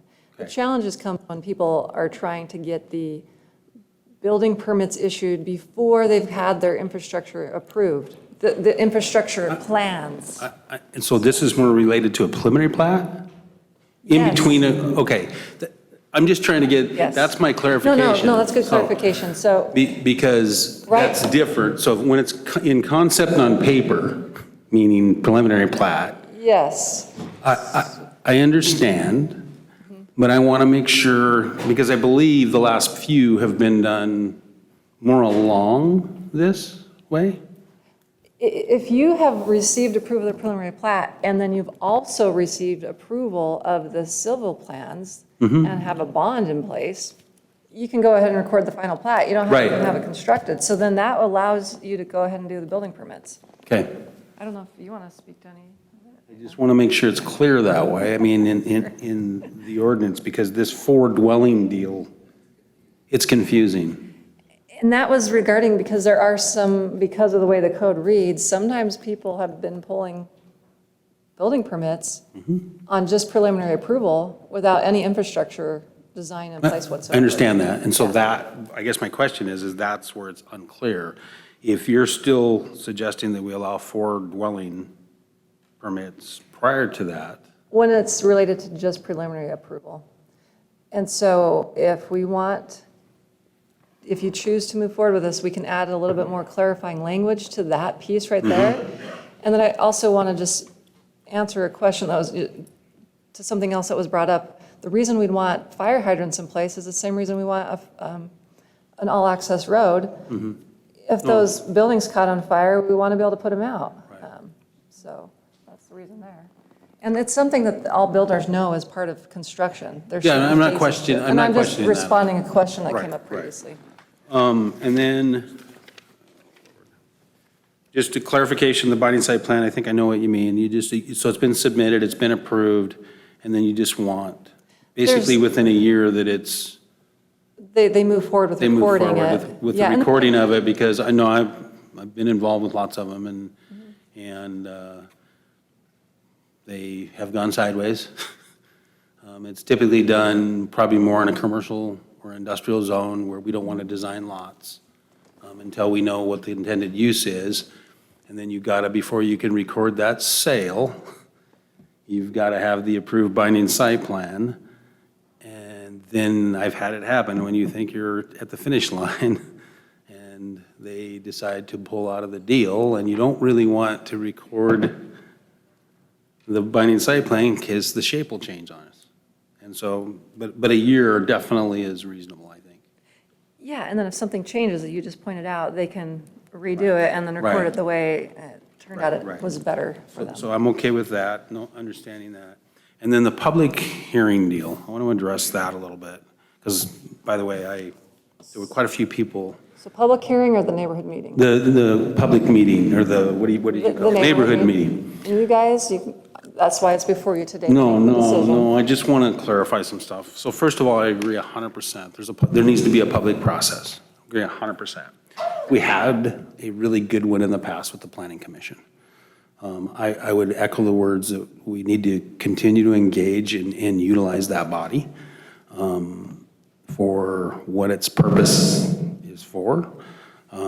Then I was involved in quite a few neighborhood meetings, the first couple, and it was falsely received, meaning it really felt like it was the city running the meeting, and that was not what it was intended to be. And people thought their voices would be heard at that time, but it was really just an informative scenario, so it was very dysfunctional. But I do believe we have the process that we can continue to play with those various public meetings through either the Planning Commission. And I understand some of the heartburn over the hearings examiner, but I would tell you that it is a very prescriptive way for a developer to know the developer and builder to know what the box is and what the law is and that kind of stuff. So I can go either way on that kind of stuff, but what I would say is I feel the construction, the large see-through M additions with some sort of, I would definitely want some clarification on this 4 dwellings and how that reads better, that's actually allowed at the preliminary plat stage, or however we need to say. Because what I would tell you from an affordable housing standpoint, we need the builders to have scheduled revenue coming in. I think, David, you made the comment even about that. That's a critical component of it, is that when certificate of occupancy, which is a piece of accepting all those improvements, they would like to have scheduled revenue, waiting for it, which you clarified, waiting for it after everything's been signed off and done is just going to make things higher. So appreciate that. Sorry, I didn't make today, but I read it. And I guess a little clarification and concern, Lee, can you come to the podium for a minute? Just some question on the tiny house deal. I know it's coming down the pipeline too, the tiny house world for affordable housing. Just how that appendix folds in here, or what it looks like. So Lee Craiglow, building official. I forgot to do that earlier, so everybody knows who I am. The way the code is written right now, there's some minimum, like an efficiency dwelling unit, so to speak. There's some minimum sizes that you have to build in order to be code compliant. They're bigger than a tiny home, than a typical tiny home. The state, and Kirsten can jump up and throw something at me if she wants, but we've been put in a position where we no longer have single-family dwelling zoning. We have to allow multiple, essentially a mother-in-law's quarter or something like that in the back of a property. With the if we adopt this tiny home, it gives us some control about where they build them and how they build them. It lets them build them a little smaller. Maybe a smaller lot can do a little bit smaller if we have that. It's not addressed to the homeless issue or to affordable housing or anything. It just lets somebody build something smaller than an efficiency dwelling unit on their site that they can move a family member in or do something else in. And it gives us a different set of regulations that we can look at. And if I may add to that, when we have code requirements, it's in the event somebody comes to us and asks us, what are the requirements for tiny homes? They're adopted. It doesn't mean we're doing a project. Right. The whole code is just, how to proceed with a development application. If you're doing an apartment complex, well, here's the steps you follow. If you're doing a mobile home park, here's the steps you follow. And so this is just some code requirements if somebody ever chose to do tiny homes. While I'm up here, if I might answer a question that came up about the international codes, where do they come Oh, from? yes, please. The state, through the State Building Code Council, through an appointed council of the state legislature, come up with, they look at the model codes. They have numerous hearings. It's a 3-year process. They go through the code cycle as a 3-year cycle. They go through and they look at them and they make amendments to that code, and then they hand them to every city and every county in the state. Every 3 years, we're handed a code. We don't have to adopt a code, but we have no choice to administer that code because it's regulated under RCW 1927. It's a state law, no different than the state laws that our law enforcement has to administer. The areas that we can play in, we do local amendments, and this adopting the appendices. They do not adopt appendices. They give that control to the local jurisdictions. And there's a whole laundry list of appendices that we could adopt. Some are good, some aren't so good, but the ones that affect us here are the ones that we try to keep in the code. Patio covers. If you had to build a patio cover just out of the body of the code, it'd cost you about twice as much as if we just use that appendices. It allows a lot more latitude in what you can do constructively. So the codes that we use, those building codes that we use, are adopted by the state and mandated for municipalities and counties to administer. Councilmember Schwartz? You didn't even get into the energy code yet. I didn't even want to bring that one up. Yes, thank you very much for your comments. This is a frustrating thing to have to deal with, and I appreciate the public's comments. I hope, Mr. Hunt, that your understanding of the tiny house thing has changed. I just want to make very clear, the city has no intention of constructing tiny homes. This is just in the event somebody would like to put one on their property, which is, as Mr. Craiglow said, allowed by state law now. There's not really anything we can do about it. But speaking of people like somebody who had a rent that went from $300 to $600 a month and now has to drive to the warming center every night, having some opportunities like this where maybe a family member can put a dwelling unit in their backyard, that's a step in the right direction, we think. So I think when we've been talking about this before, and these are, however you want to refer to them, tiny house, mother-in-law, accessory dwelling unit is sort of the official nomenclature, I think. But there's been a problem really with people building them. So we've offered this, I think, and tried to roll it out there as an opportunity for people, and people really aren't jumping on it. So I think when Lee brought up that we're getting ready for that, it just really isn't a phenomenon that's caught on here yet.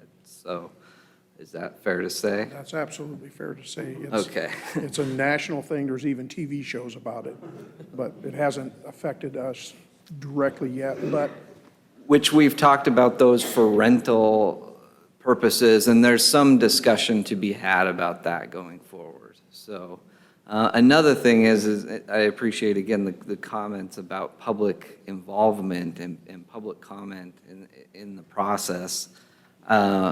What probably wasn't conveyed very well is this is a very, very small portion of a pretty robust code or part of our local code. And there are numerous parts of the process whereby there are a lot of hands that get to look at this. The problem that we're having is in Moses Lake, if somebody builds a subdivision and say builds 50 houses, normally what happens, and I don't think I'm exaggerating, is that before the last of the 50 houses is even constructed, they're all sold. And so what that indicates to us is that the demand is outpacing the supply. And so a major concern of ours is what Mr. Fancher was talking about earlier, is that simple concept of time being money. And so to provide affordable housing in the city of Moses Lake, we're trying to speed that process up. Again, going back to the fact that this is just a small part of the code, really so much of that public involvement we want to see in the redevelopment of this code. And we're going to, I think, try to give members of the public as much involvement or opportunity for involvement in that process as we can. That way, everybody's aware of the rules, the pool that we're all playing in, so to speak. And I think during that question, an investigation and public comment period, there will be questions that come up about international building code and energy code, certainly. And those are very hard conversations to have just because of how extremely firmly our hands are tied by governments bigger than ours.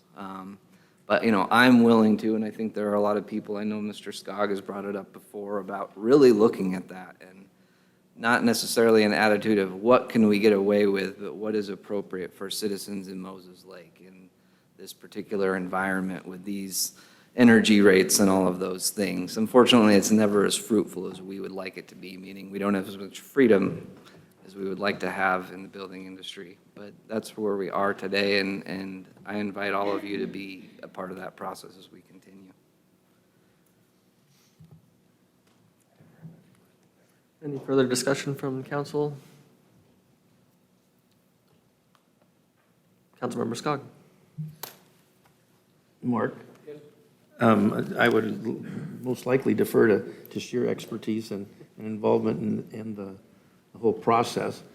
What do you feel about the changes that are, is that something that?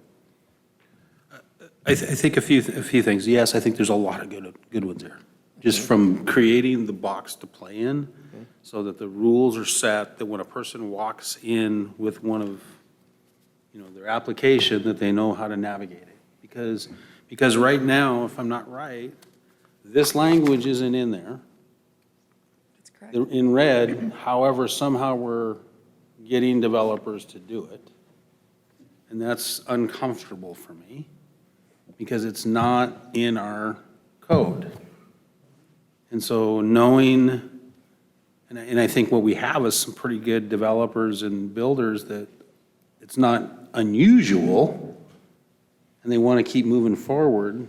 And so I don't think they're feeling like they're being picked on. I think it's just confusing because we don't have the box. And that's been my problem all along is we don't have one. And so what I guess I would say is, I think the one thing we need to do is continue to listen. I mean, listen to our partners, which are taxpayers and our public and our builders and our developers. And I think there's a lot of great communities that we can look at and take what works good for them and add it in there. And I think some of this is that. I know we have a very supportive group in the audience the last, I don't know how many meetings now, and hear you loud and clear, but like this public, the neighborhood meeting, I get it 100%, but when you're zoned R1, residential 1, and you present a residential 1 subdivision, I'm not saying they shouldn't know, but what happens is there is a process for public notice, but it gets into a forum where like, I just don't want it. But it's zoned right and it's allowed, but they think, I'm not trying to say that they have this huge voice to stop it. And you need to understand, there's two sides. If it's zoned for that, it should be. Now, when you're trying to do something that's a non-conforming use or something different, that's a different public process. And I think we need to listen and hear how the community wants to be developed. But I would like to if we can do a better job of making sure that the public has the opportunity to put their flavor on it, I'm all for it. But I guess I don't have anything here that's scaring me, other than clarifying some language. And I think we can give that direction, correct, Catherine, how to do that? Is that something that your builders would take a look at that? And have you talked with them about these proposed changes? Quite possibly. Those are the guys. No, in fairness, no. And I would tell you this has been out there for a while. I don't know how long, Kristen, I got a copy of it. Yeah, and this is a legislative matter. This is one that you can be speaking with the public about. Quasi-judicial site-specific hearings are different, but Right. this is where we want to get a No, lot but of feedback. I think you've had comments back from builders and developers. I circulated it to a few and came back with some pretty good comments. And a lot of this, I think the biggest one, honestly, was the clarification on the dwellings. Making sure that we are all on board, understanding what that really meant. Making sure is that if we can do for preliminary plat, I think that's, The other thing is, I didn't quite get Mr. Hunt's comments on the tiny house. Dustin, you talked about, I think what you were referring to is somebody building a secondary house in the back of somebody else's yard. Yeah, sorry, and I have maybe a little bit more knowledge of that conversation that we've had with staff just because I've been in some of those meetings. But yeah, absolutely, it's just a carve out in case somebody wants to do that. I know of But that's not a addressing friend of somebody mine who has a wants- residence in the back of their house. And But that's not somebody who wants to put 18 tiny houses in a row. No, I guess that could be something that somebody could submit a permit application for. I don't really, I see that coming down the pike, just plain as could be. it could, I don't know how to answer that. If somebody did, we would refer to the appendice that we're proposing as adopted, and then we'd still have to make sure it met all of our other setback and density and lot coverage requirements, parking, everything. We'd Is have there to something figure it out. specific to tiny homes that for setbacks and? I Because don't- obviously the setbacks would be bigger than the home. There's density still, if there are minimums or whatever, if you have a quarter-acre lot and you try to put 18 tiny homes on it, that's going to be a problem. I want to do that. But that's, yeah, I get your question or your I've concern. looked toward Lee to be, I don't know, I haven't read what's in this appendice, and I'm not sure if he has either. So what's the question? Make sure I answer it correctly. It was just your comments about tiny homes and whether, you know, it just seemed like that was specific to homes in somebody's backyard as opposed to an acre with a bunch of homes in it.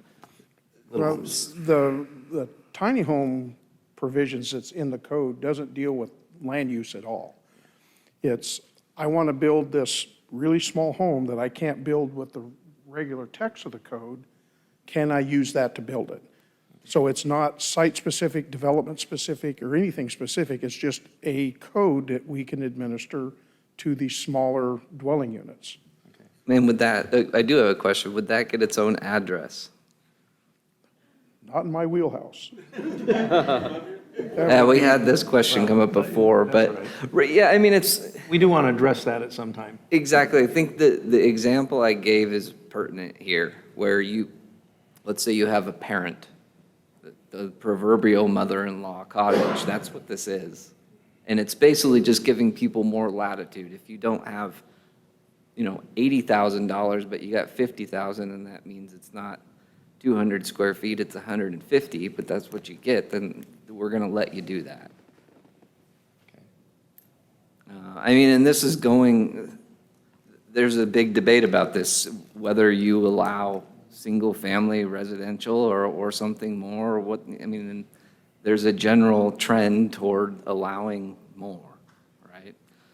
That What you can we're get later. shackled by, right? So if we don't have this, and somebody comes and says, well, it's my constitutional right to build this thing, and then we don't have any, if Lee doesn't have any way to regulate that, then we're in the pickle. Well, what I'd have to do at that point is say, you can build it, you just got to build it much bigger than what you may have room for. Right. Or made much bigger than what you can afford. Because it's a difference between an efficiency dwelling unit, which is quite a bit bigger than a tiny home.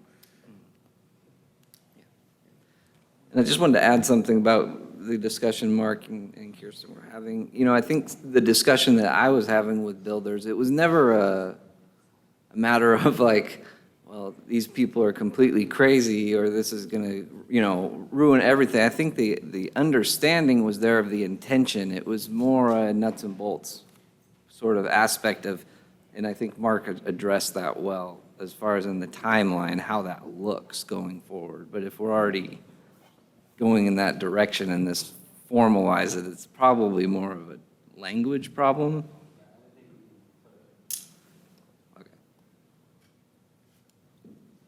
So this item is up for a motion. Mark, you've suggested some changes. So I guess I would make a motion to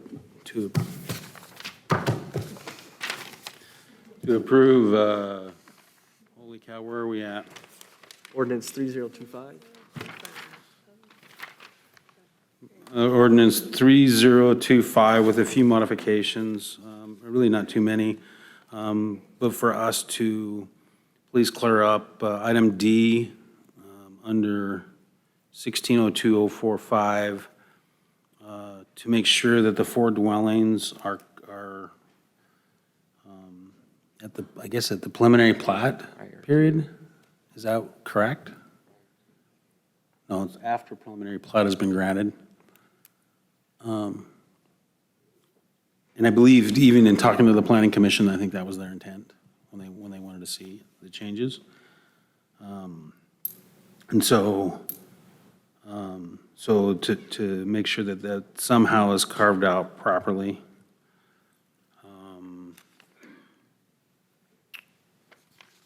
And I am okay with basically the rest of it.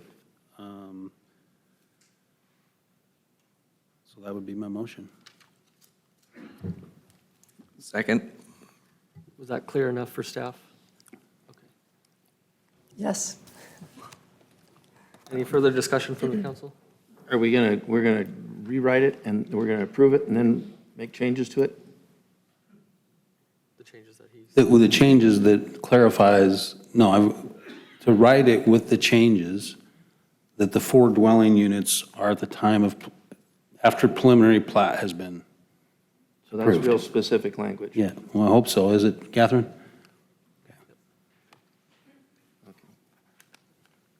No further discussion. All those in favor? Aye. Aye. Opposed? Motion passes.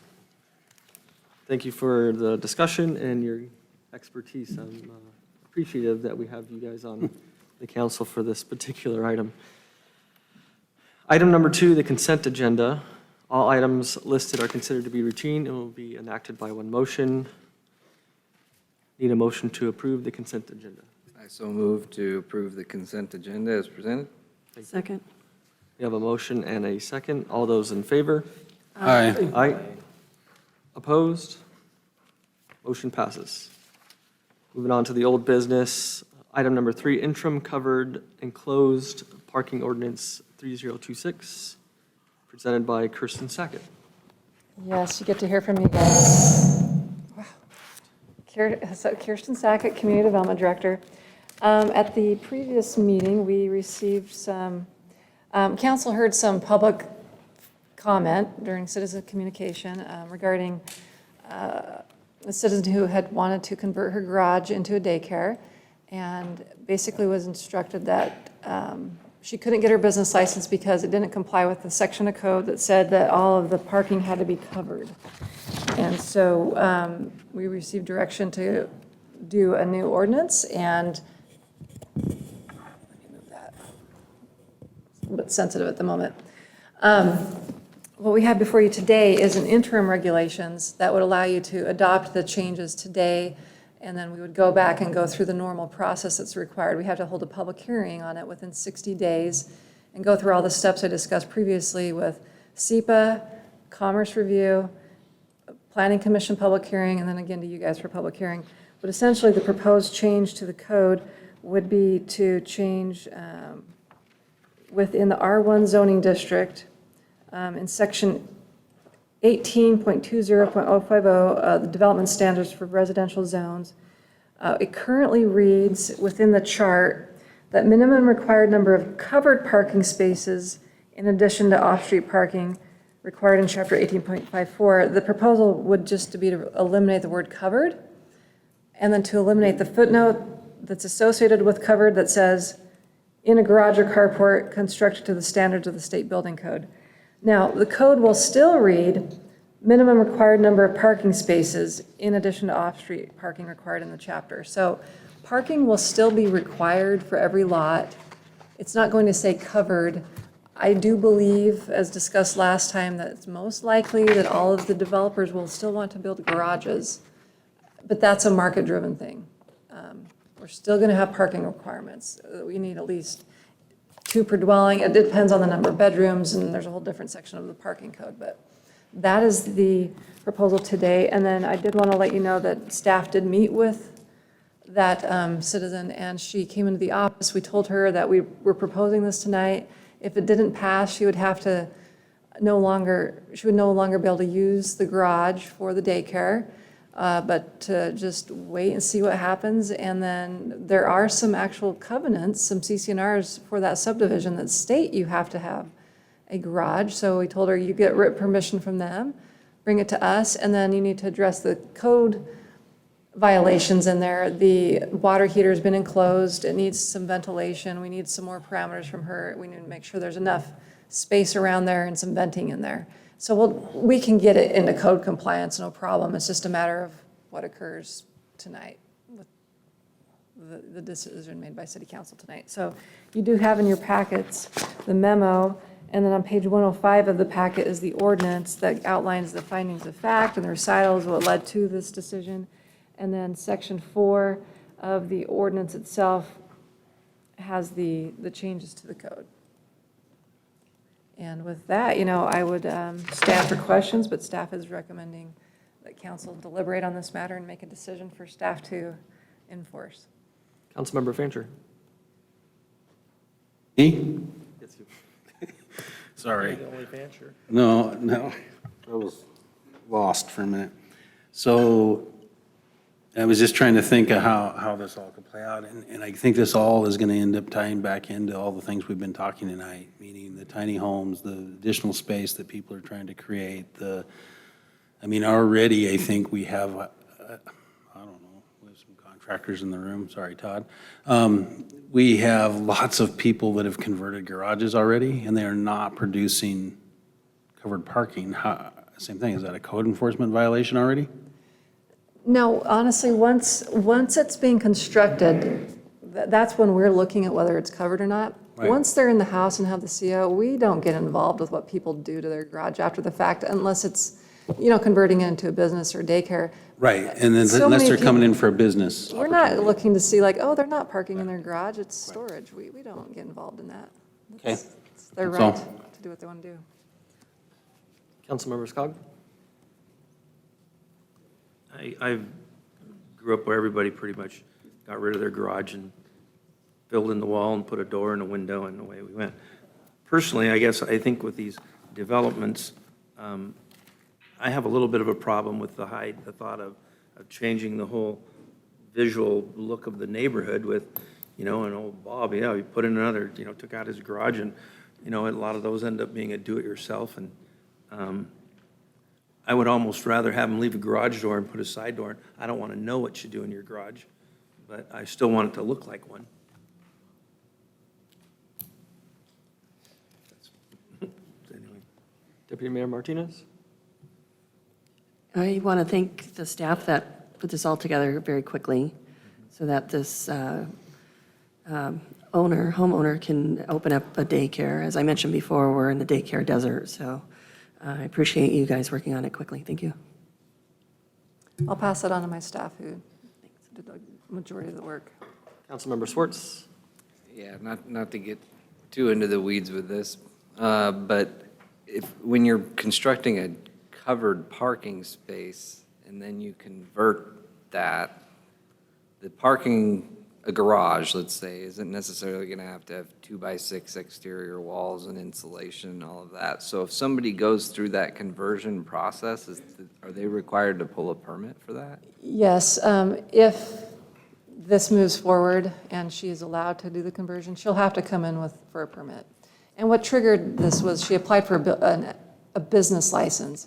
So the building official went out there to do an inspection and was like, oh, hey, there's these requirements in place. So we've met with her. She's very well aware that she would need to get a building permit, make sure all the life safety requirements were met. We caught the issue with the water heater being enclosed improperly. There's some easy fixes to make sure it meets building code, but yeah, the building permit definitely is required. Yeah. So that's even for just a private use, not for a business. It depends on the type of change of use, whether or not somebody needs a permit. Lee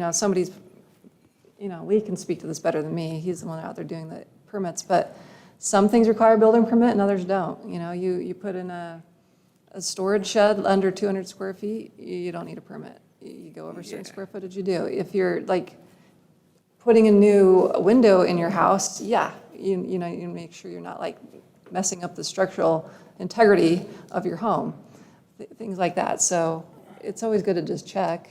Yeah. There's a listing on our And I think, website. yeah, Dave's concern was, there are specific instances I think we all know about in town where somebody's just done it on the weekend or whatever.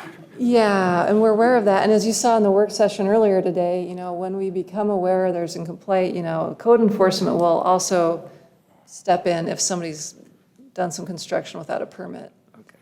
And especially if there's a life safety reason or problem with it. Councilmember Fancher? You made a comment about covenants. What does the city got to do with covenants? We don't typically enforce them, but just because of this whole situation, we're like, you probably should check in with them and your HOA. And she's already talked to them. There is no HOA, but anyway. She said it's currently still the developer. And that But I was just more interested. Hopefully, we're not interjecting typically into the covenant. we don't typically enforce those at all. Well, I would think we can't, right? No, we can't. So on this particular item, we have a couple options. For the interim controls, it looks like we have to declare an emergency to make these changes effective at a date that we set, or go through the standard process. Does council have any feelings on which way they would like to go? You did a great job of reading the memo, Don. Because you can do the standard process of just going through all the normal steps, and it'd probably be 60 days out. Or you can do the emergency ordinance.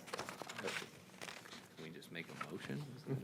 Oh, okay. I was so moved we pass the emergency ordinance and then revisit in 60 days.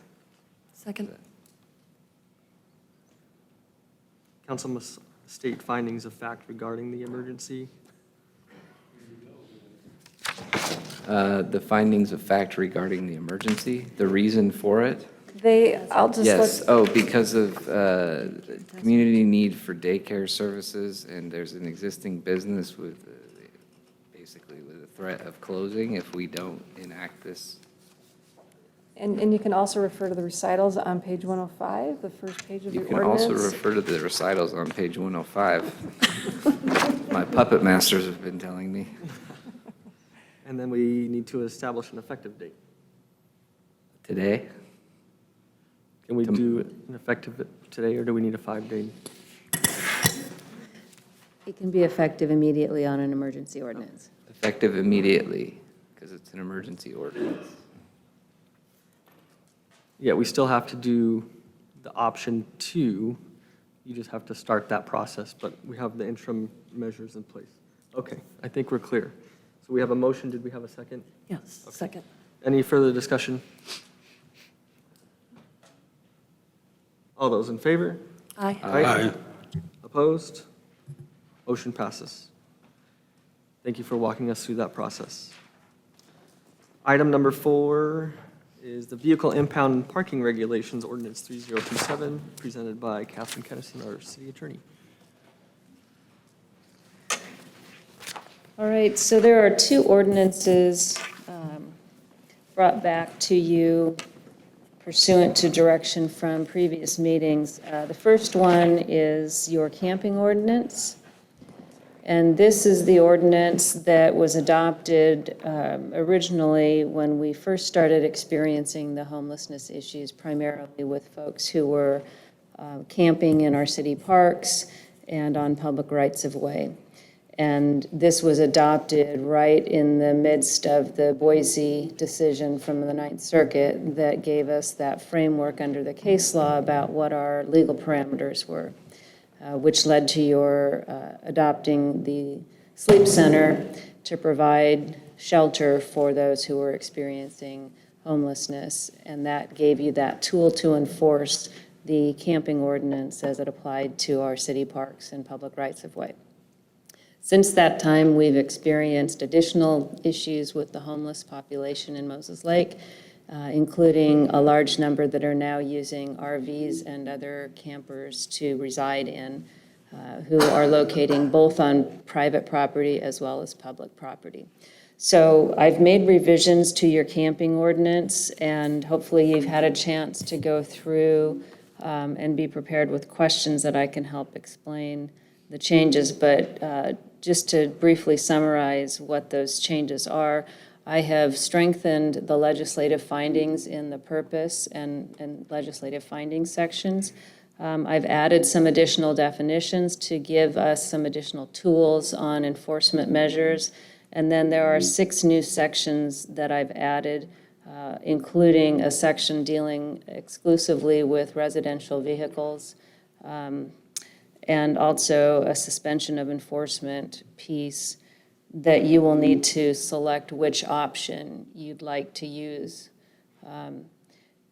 And the suspension of enforcement is designed to comply with the Ninth Circuit and Washington State Supreme Court case law regarding not enforcing with what they're calling cruel and unusual punishment when there is no shelter space available. So that suspension would only take effect in the event we had no shelter space available.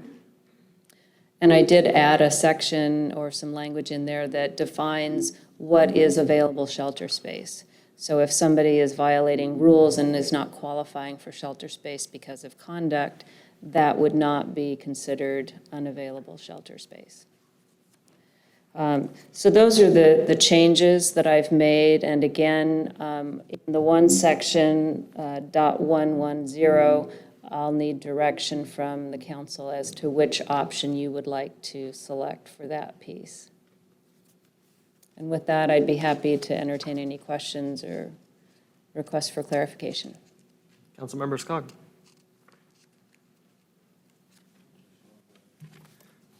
You're the lawyer. That's what we get from you. All I want to know is the homes that moved from the Home Depot area have now moved right across the street at Schmulligan's. And they were grinning as I sat there and watched them push the shopping cart over there, over the curb and in front of the home and start putting stuff in there. And they probably got a shopping cart now on the sidewalk that's right beside the park. I see kids, the one that David had referred to a video, there's kids walking down the street, the homes are there, they walk across the street to Schmulligan's, walk around the homes, I say homes, the junk vehicles, and then they go back. Have you got have you written stuff that we can move those tomorrow? So that's the next ordinance, which Okay. is are the changes to your impound ordinance. So this camping ordinance with the prohibitions on using vehicles for residences on public property, that is in combination with the changes to the impound ordinance, which we'll talk about next, which allow the police department to impound those vehicles and store them in a city-owned facility. In what kind of time frame? We would hold those until they were redeemed. No, I and- mean to move them. Oh, to tow them, they would have 72 hours notice, unless they park in certain areas which are defined in the code that would allow for immediate removal. Okay, well, they're literally right across from Schmulligan's, and this is ridiculous. So they would get tagged with the new ordinance. They would don't even get- have license plates on them. With this new ordinance, they would get tagged, and then they would, 72 hours later, we could tow them. So If they don't have a license and they're past 45 days expired, then they could actually be moved immediately. And that's. one of them had no license, and one of them had one in the passenger window of 2017. That expired in 2017? Well, that was the last sticker on it, so I presume that would be expired, yeah. If they're more than 45 days expired, then they. So both of those could be gone tomorrow. Yeah, we'd have to look at the registration, so. But we will tag them immediately, and then hopefully they would move within that 42, or that 72 hours before we tow. So before the Spring Festival weekend coming up, Yeah, all that, they'll be gone. I would say yes. Yeah, and then that raises the second. Make you swear. The second part of that, which obviously is whether or not the folks that are currently residing and using those vehicles will be eligible to redeem them from impound, because that is partly controlled by state statute on what the qualifications are in order to be able to redeem. And based on what I'm hearing, my guesstimate is that many of them will not be eligible to redeem those. And that will create, obviously, another issue for the city when now we've ended up with their homes, which is not where we ideally want to be. But that may be the next issue. So were there other questions about the camping ordinance and/or preferences on subsection 110? So subsection 110 has some provisions in there about offering some different options for those who are in the process of exiting homelessness. Councilmember Schwartz. Yeah, could you just provide a quick summary of the two options? Yeah, so the conservative approach is to select the option that is the longer version for ease of reference, which allows for a delay in the process for folks who can demonstrate that they are in the process of exiting homelessness, which is an additional definition included in this ordinance. And to meet that, they would have to show proof that they are working with Renew and they are, or another agency, that they are in the process of moving from a homeless situation through either treatment, mental health assistance, or some sort of transitional housing. If they can't meet that definition, then they would not be entitled to those additional timeframes.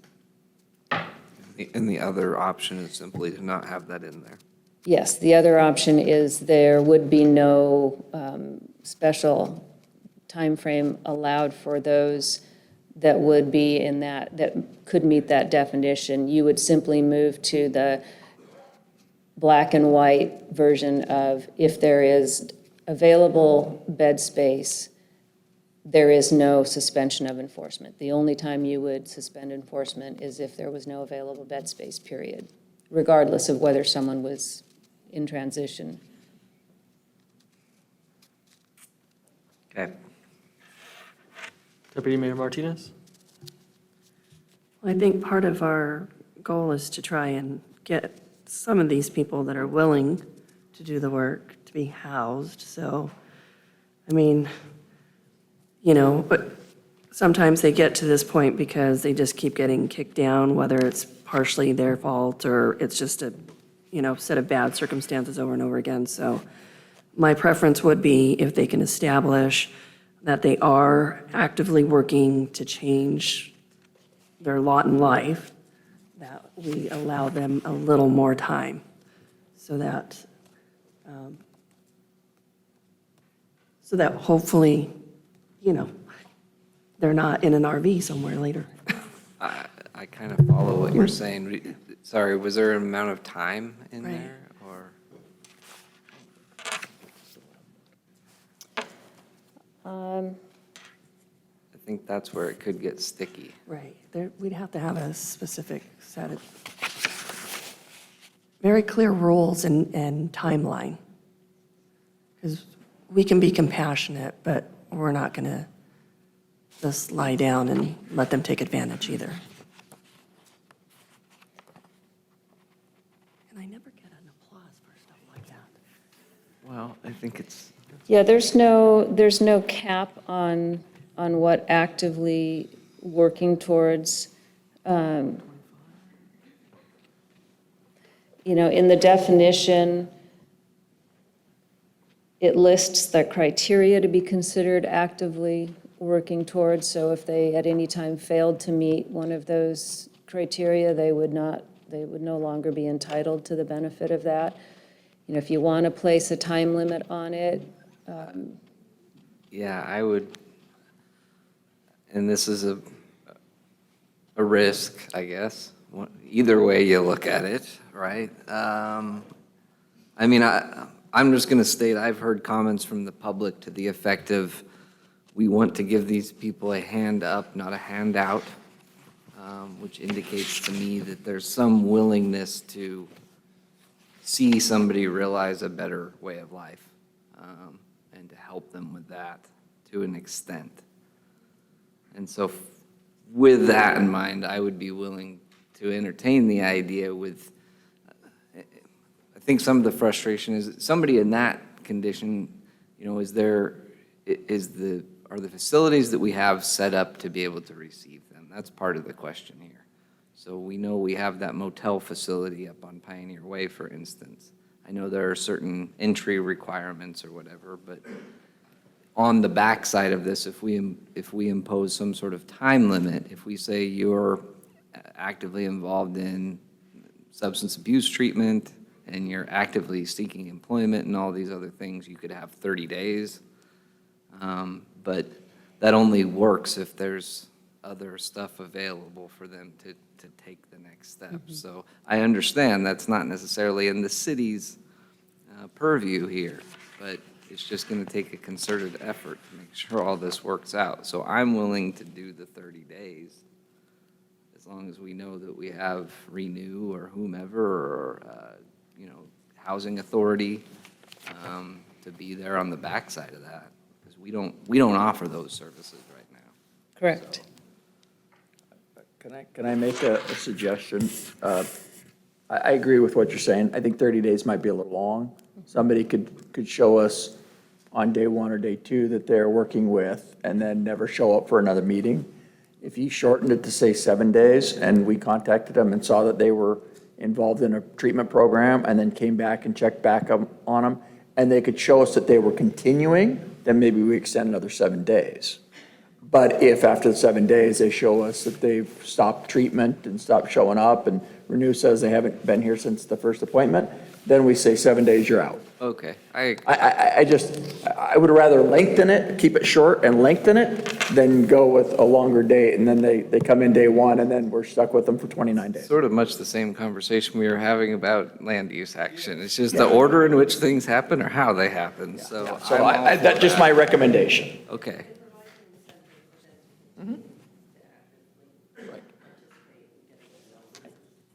And we would continue to check on them and make sure that they were continuing to do what they needed to do. And if they stopped, then we could at that point enforce it. That would be my question is, how do we have the time to check all that? And then how do you enforce? Well, and it's not ideal. I mean, from a practical standpoint, the second option is much easier to administer.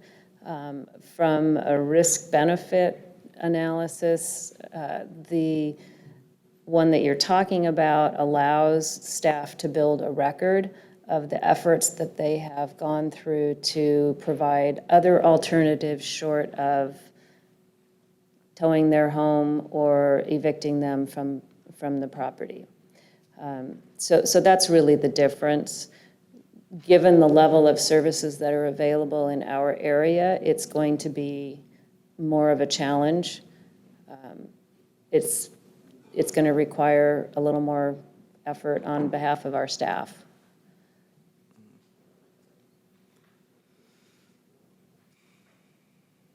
And remember, the suspension does not apply to the areas that are listed in the ordinance. So. Councilmember Schwartz? Chief, if you could, how many people living in an RV today in Moses Lake are using these services or in this scenario? You want me to guesstimate? Yes. None, Thank you. Okay. just a guesstimate. Maybe one, but frankly, probably none. Yeah. And remember that, if you select that first option and it's turning out that it's not effective in the way that you had hoped, this is not permanent. You have the ability to change the ordinance. Okay. Yeah, I mean, I don't like doing things just for the sake of avoiding risk purely or for optics purely. It has to make sense at the end of the day. But I guess what I'm getting at, if there are literally 0 cases or 1 case, then the burden to us isn't all that great. There is an ordinance in front of us, if anybody would like to make a motion.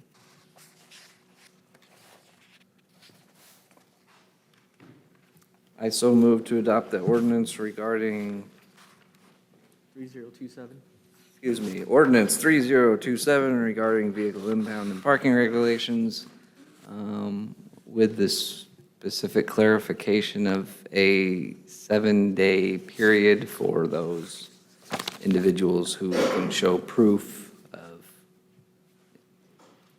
substance abuse treatment and/or employment. I second that. Okay, thank you. Any other discussion?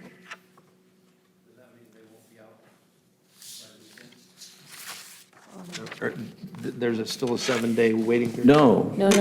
No. The 2 separate issues. Okay.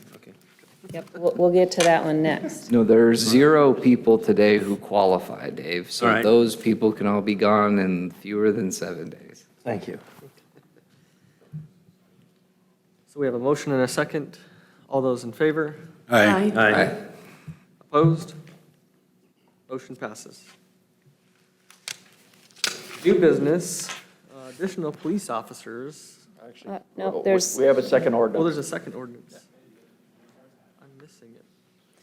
Yes, so the second ordinance is the impound ordinance, which deals with Mr. Skogg's question about how soon can we get the RVs on Central Drive removed. So right now, the impound ordinance that you have is structured to address either nuisance vehicles like junk vehicles or a different section in your code which is designed to address impounds resulting from DUIs and driving while suspended. So what we've done is we've taken your nuisance and junk vehicle chapter and added to it the ability and some sections revolving around that new ability to impound unauthorized vehicles. And unauthorized vehicles are those that are parked where they're not supposed to be parked. So with those changes, what we have allowed for is for your police officers to facilitate impounding those vehicles, and those vehicles would then be impounded in a city-owned yard. Our city officers would then be issuing the impound notices similar to what a tow truck company would be required to do under the statute for an impound. And that's that statute then that triggers if the owner wants to come and redeem that vehicle, they have to meet certain criteria.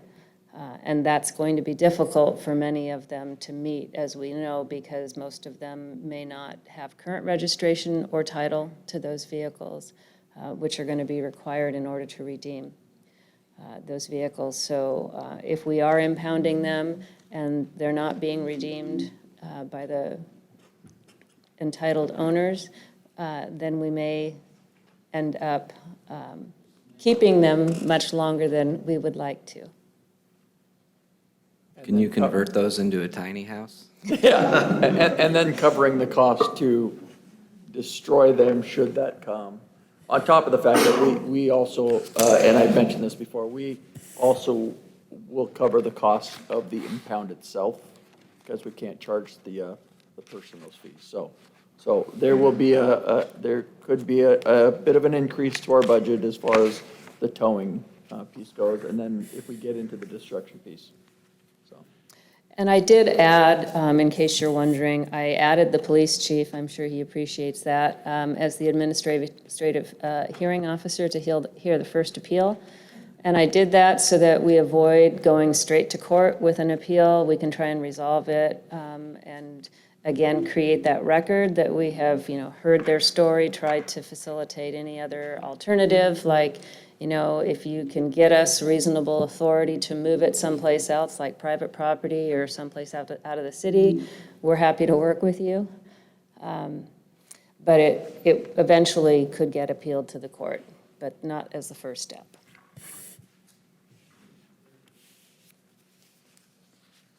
So on our agenda here, I only see one ordinance and Yeah, The- it was kind of confusing. It was a last minute submission for the packet, so it's only listed as one ordinance, but if you can do a motion, we'll put the parking regulations into an ordinance format as a separate ordinance.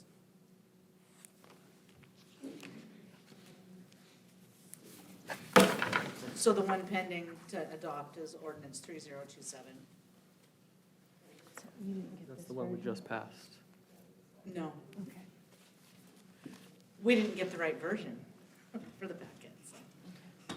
I'll get that from Catherine in the morning for the parking regulations. But if you want to just adopt 3027 for the inbound. That's the number we just used in our last motion.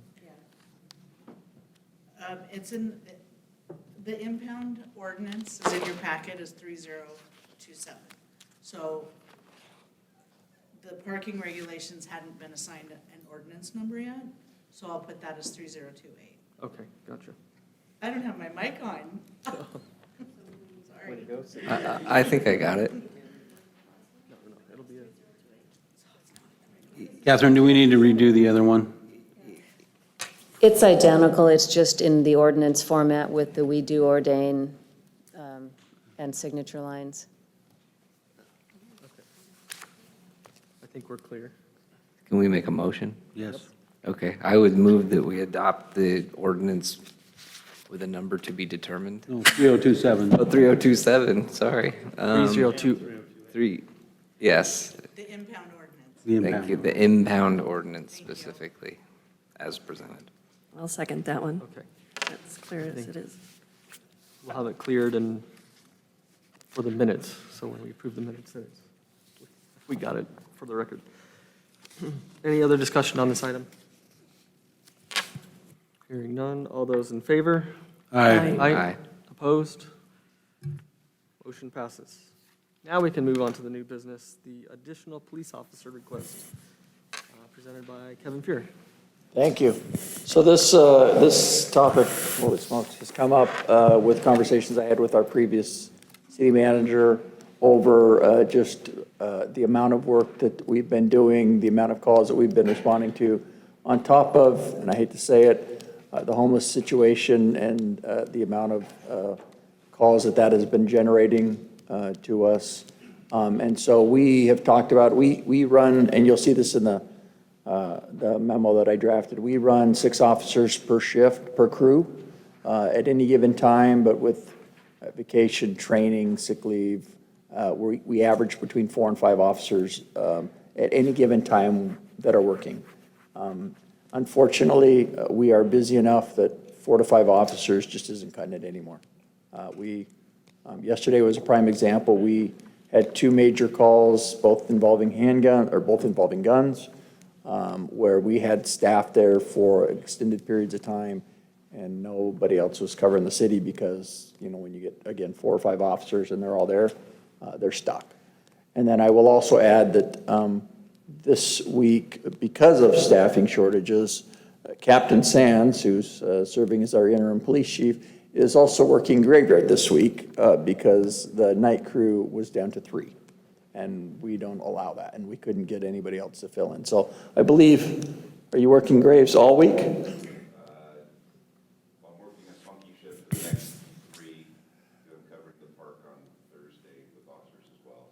So we'll cover all the way through. And then we're moving day shift officers around so that I don't, because I need as much beauty sleep as I possibly can get. All you have to do is look at me. But, and then we have the park this weekend, so I'll work all through the park as well. So, and going back to our staffing, so we run pretty lean. I think that we can do a good job being lean. We have other officers that are dedicated in other areas, like we have 4 school resource officers, but they're covered primarily cost-wise by the school district, and so they pay us to have them there. So it wouldn't be prudent to pull them out and put them on the street, because then we would lose that funding, plus we'd take them out of the schools.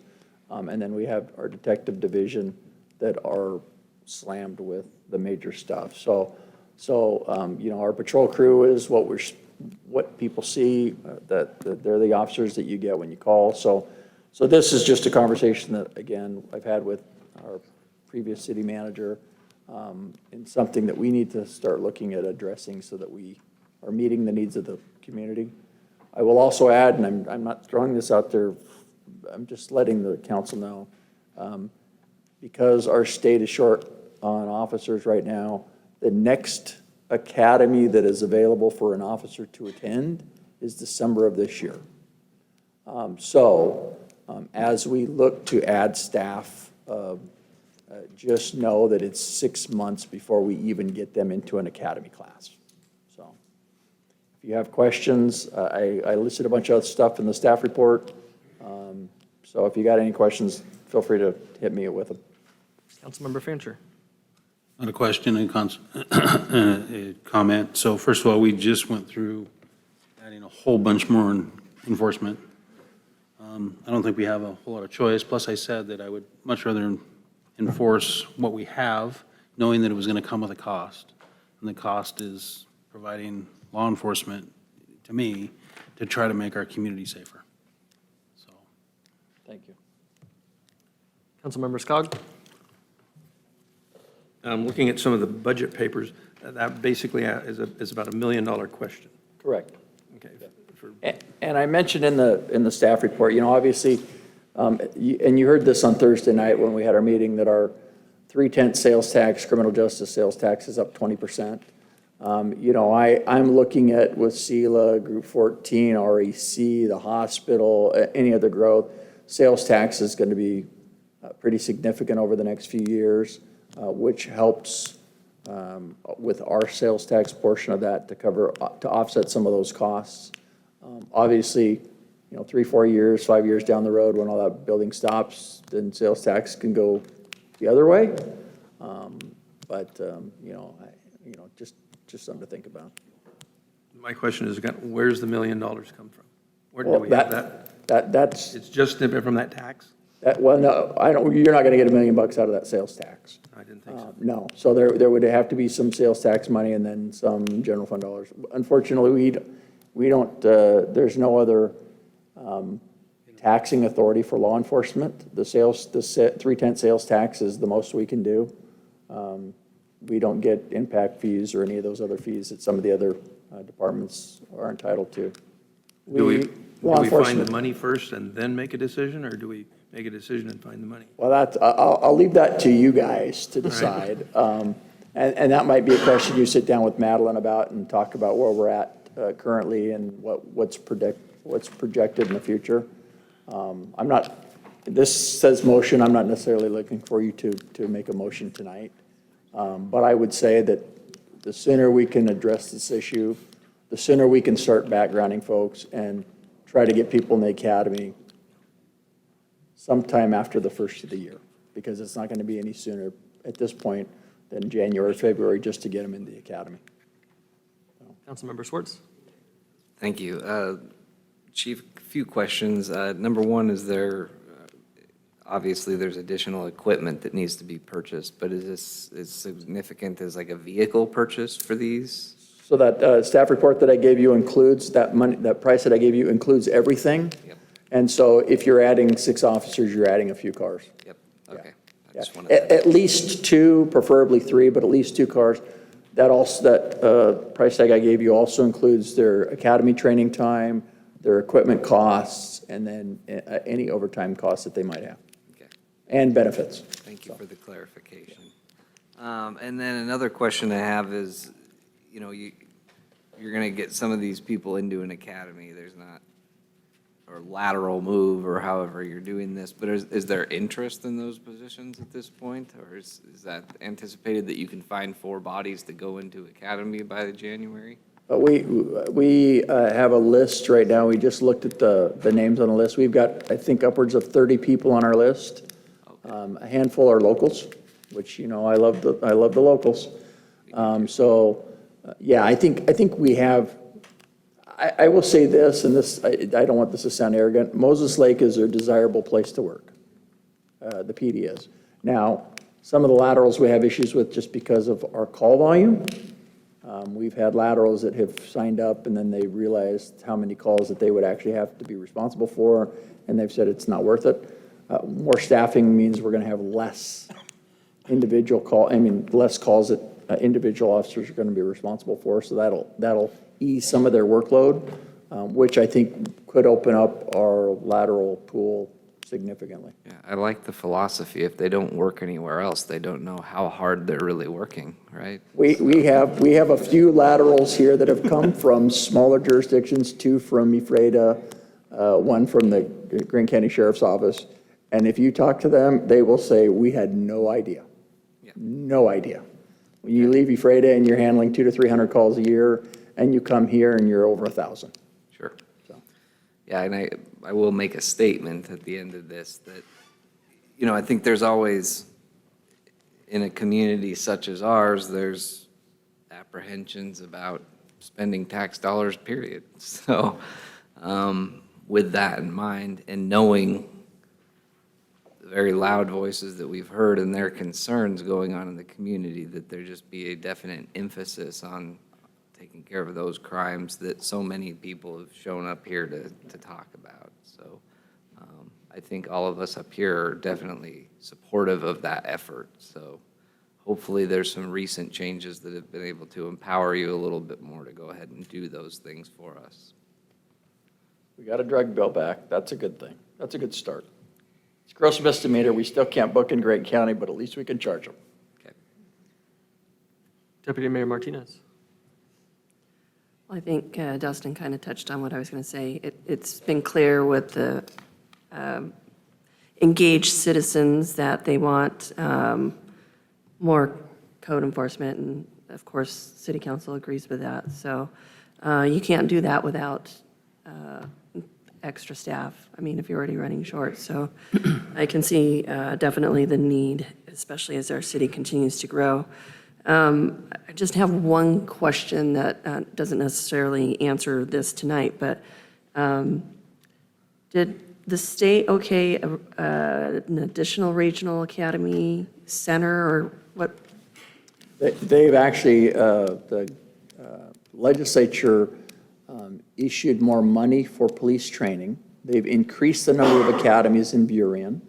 They've added one academy in Spokane. So Spokane had 2 academies annually, now they're up to 3. And they've started some regional academies, so Pasco now has a regional academy. So we have more options. Unfortunately, we're still, I was just on the CJTC website on Friday looking to see what was available when, and December Academy in Burien is the next available academy that's not already full. So, thank you. A lot of agencies are still reeling from what happened 2 years ago and are still trying to fill police positions. And so they're still greatly understaffed and are filling academies with, trying to fill their vacant positions. Fortunately, we don't have that problem, but as we add staff, then we have to compete for those academy spots. Councilmember Madewell?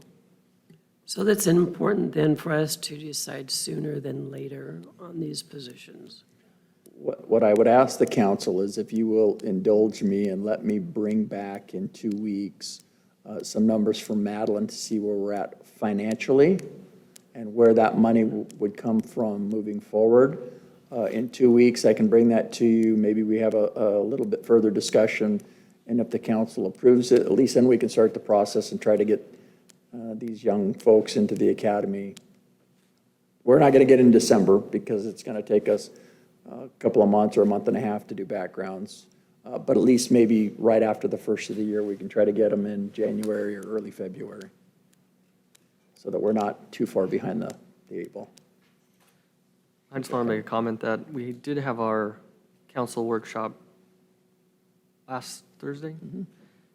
And that was one of the top priorities was crime reduction. And I think this goes along the lines of fulfilling that priority. So, yeah, I'd like to discuss it and see some numbers. And I see a lot of nods, so I will bring back, in 2 weeks, I will bring back information from Madeline on how we would fund it, and we can go from there. Okay, sounds Thank good. you. Thank you. Next item is administrative reports. So I believe Doug has 1 or 2. You want me to start? Okay. Go for it. So, wanted to update council on some stuff we've been doing with Farmers Market and Springfest over at McCosh. Before my arrival here last fall, staff had started a review of the special event application process involving police, fire, streets, everyone looking at how do we do this better, how do we make this work more efficiently and get everything we need from these large special events.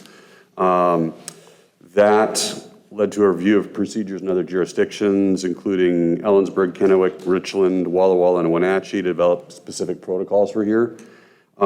Shortly after my arrival, that whole process was paused as we looked at special events that happen on private property, but that require city services, so police, fire inspection, street closures, those kinds of things.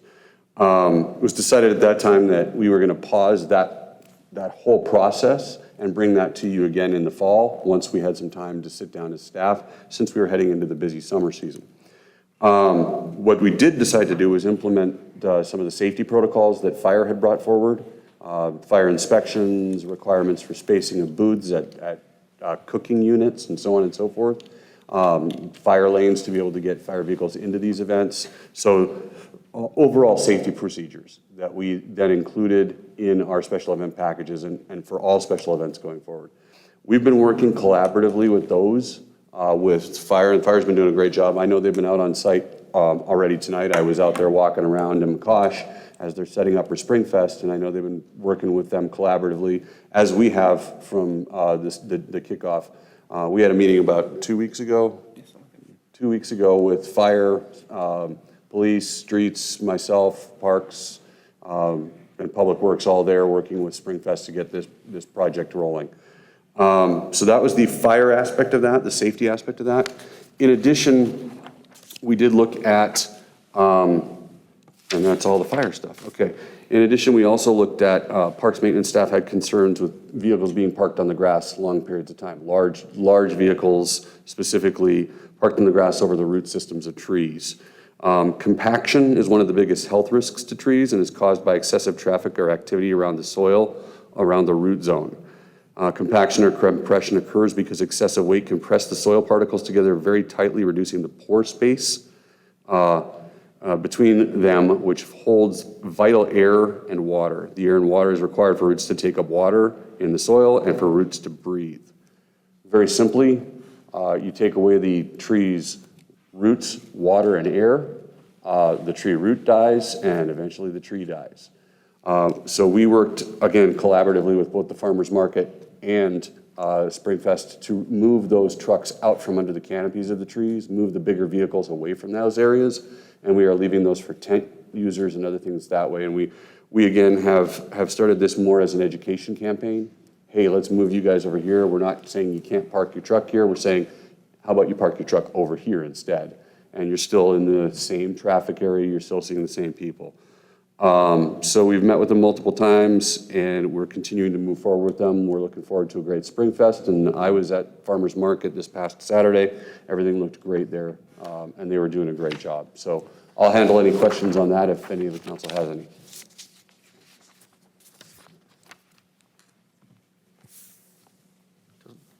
Councilmember Schwartz? Yeah, I guess I'll just offer a comment because I've received several comments about this. I appreciate your efforts there to try to maintain health and safety and all of those things, whether it be for the plants or for the people. But this issue was brought to me by members of the community who happened to be involved with Springfest, and the concern was if what you're saying is true, that this was an educational sort of process more or less and done very collaboratively, that part of that process perhaps didn't go as intended because there's a perception that these rules were sort of foisted on the Springfest all at once and with very little warning. I've heard more of the story as this has progressed that a lot of this discussion started over a year ago, and I think that comports with what you were saying, that this was started and then stopped, and now we're starting it again. I think some of the frustration is that because it stopped and then it was decided that the conversation was going to start again, people felt as if there wasn't enough time before this event is actually taking place to really have that conversation. I think the learning experience here for the city is just to be a little bit more cognizant of the amount of effort that they have to put in to get the event ready to go. And then the expectation based on precedence. So you have several vendors who have been out there for over a decade, every year we were allowed to have it. There were a couple of years during COVID, of course, but you know, when you arrive in Moses Lake with your trailer at 11 p.m. at night and you want to set up and you expected that it's going to go a certain way because you've been here that many times before, and now it feels like it's so different that it's super cumbersome. I think that that's a breakdown in communication somewhere. And I wouldn't disagree with that. And so, you know, I've had further discussion with people today about it. They are willing to work with this, and they understand sort of the objective, and they're going forward with it. But I will say that it concerns me a great deal as somebody who's enjoyed the Springfest and understands what it does for our community and the significance of it here, to just kind of, I mean, it seemed a little bit dismissive of what they were trying to do. So hopefully going forward that can be remedied. The last thing I would want, which was part of the threats that I received, is that they find somewhere else to go. And I don't know how you do that when it's the Moses Lake Spring Fest, and I believe as the city government, we should do all we can to facilitate that particular event. And if the discussion involves moving the trees or chopping down the trees so that you can have those booths there, then that's got to be part of the discussion too. I think it's that significantly important to the people who utilize those events, that they continue, and that they continue unencumbered, and that, you know, that event is allowed to bring in the requisite number of people to make it a success. And if you're reducing the number of booths by 10 so that you can have space in there, that's affecting the bottom line in the end. And I do understand that the city can take a cut of the proceeds and all of these other things. So we may be shooting ourselves in the foot here a little bit, but it was disappointing. To be clear, my understanding is historically, the city has not taken any percentage of the concessionaire's fees from Springfest or from the farmers market, and we have not done so this year. Okay, well, we probably need to clear that up as well then, because the perception is that for private events, it's being considered or is in the works already that there will be a fee. So There is not, to my knowledge or to my discussion with anyone with association with Springfest or Farmers Market, been any discussion of charging them the 15% concessionaire fee. Okay. At all. So right. I know in past the Springfest, and this is just based on hearsay for me because I've only been here 3 months, but the concessionaire's fee, in my understanding, has not historically been charged to either the Springfest or Farmers Market at all. And I would look to redo the way we do things. And quite frankly, I would agree with you that timeline here is pretty short. But I think what we can do is take this and take our next steps after the fact. We have been very understanding. We have not sat there and said, you can't park this truck, you can't park this here. On the tree aspect, the fire stuff is safety issues. And I don't know that we can bow on that at all. We need some certain space requirements around flame. It's just the nature of the beast. We don't want to set that up to happen in a bad way. Yeah. And if I could add just one thing on that. Fire did make contact with the Springfest committee all the way back in January. We had emails that went out to a lot of the vendors in February. We have an email from Springfest to the vendors in February that explained some of those changes. And they're really not a lot of changes. I mean, I did these inspections 30 years ago with Springfest. As far as, you know, how we're doing LP tanks, there were some changes to sizing on LP tanks and some of the distance, and that really deals with conflagration that we can't control tent to tent. But we're going out there and trying to make contact with everybody and get everybody set up in a safe manner, but let everybody have a good show out there. And we're trying to work really hard with them. Yeah, and I think we all get that. I think everything that everybody said in here is true, depending on what your perspective is. So that's the challenge. That's all. And I think that they're still setting up down there. So we're still going to have a Springfest. Thank God, because Vanilla Ice is going to be here. I don't want to miss that. But. Councilmember Skog? I'd probably use a little harsher words than Dustin did about people being pissed off, vendors. I know people who have been you said we got to get this thing going. It's been going for 25 years. It is probably the farmers market in Moses Lake is recognized as one of the premier farmers markets in Eastern Washington. And part of this, part of the tree thing, the parking thing, if we need to mitigate, poke holes in the dirt, do something. But I think we have to be real sensitive to a whole bunch of people and they all volunteer. But I've talked to several people who says, we're going out to the fairgrounds next year.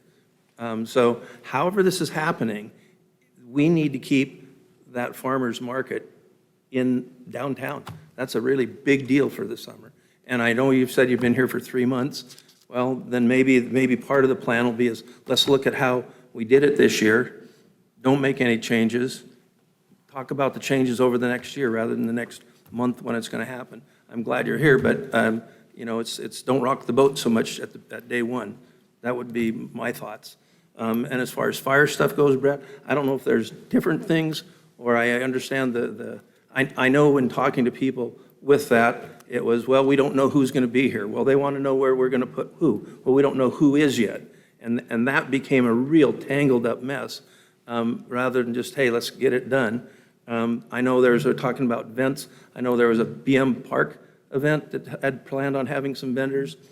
Right at the last minute, they were not Springfest, not at the BMX Park, had talked about having people there, and they were kind of advised that they would be fined. They would be assessed or had to contribute 20% of their proceeds. Is that not true? Or? That is slightly incorrect.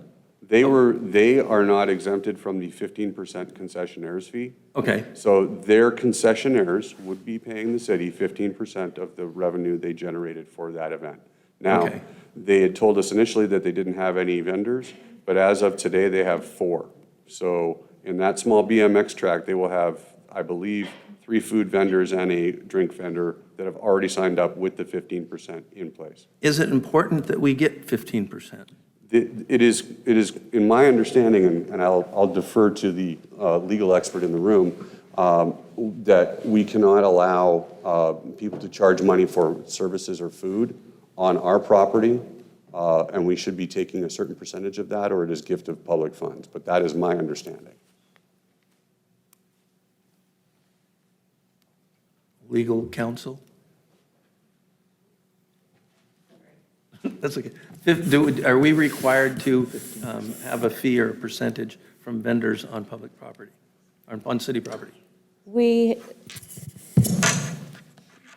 have had a policy that requires, if you're going to get a concessionaire license from a city to operate on city property, that we get that portion.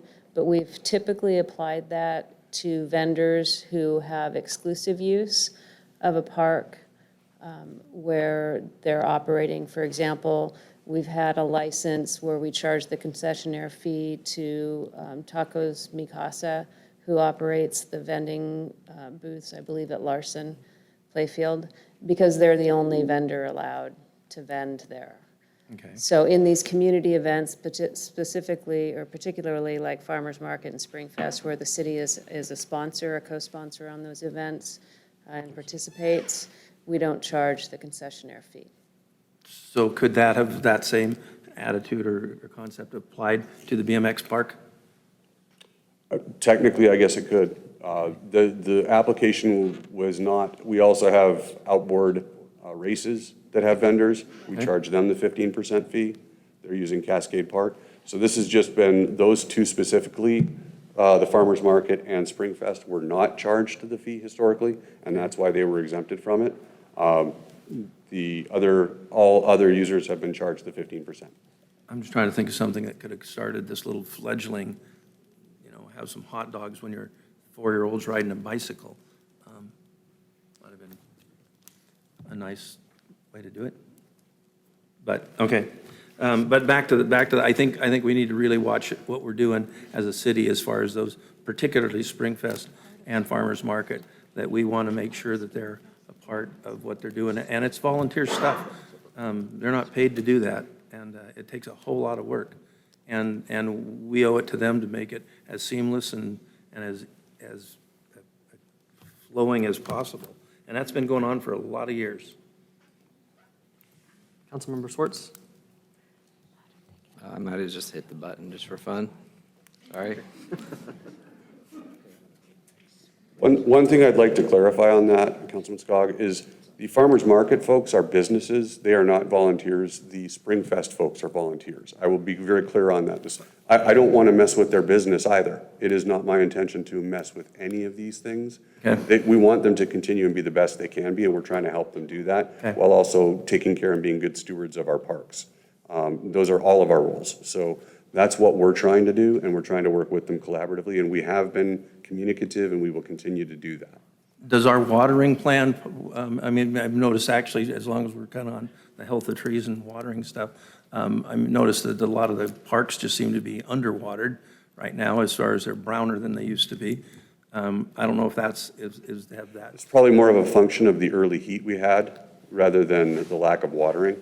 We did have a shock heat section that we hit 95 last Right, Saturday, so right. that could have a major impact on turf. It should recover. But We're not, watering we're hasn't not, changed. so at McCosh, for that particular event and those events, we are already watering on lake water, that entire property, so Okay. that has not changed at all. Good, all right. Okay, I think we can move on from that. Thanks for the update, and we I appreciate. got one more for you before we move on. I just wanted to make sure council was aware that Museum and Arts Center is hosting a gallery opening on Friday, June 2nd for the Butterfly Landscapes, which represents Walter Clocker's macro photography for over a decade. This is very close-up photography of insects. I saw a couple of the examples earlier today as they were hanging them. They're really cool looking. That is from 4 to 7 on Friday, June 2nd is the opening. It will be hung this week, so it will be up this Friday, but because of the importance of the events this weekend, we're not holding the opening until next week on the 2nd.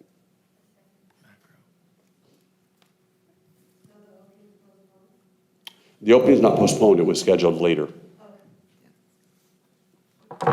Thank you. Mayor, we have one more, and that is groundworks. I'm going to turn it over to Kirsten. So it's just regarding the lease for the existing property where we have the sleep center.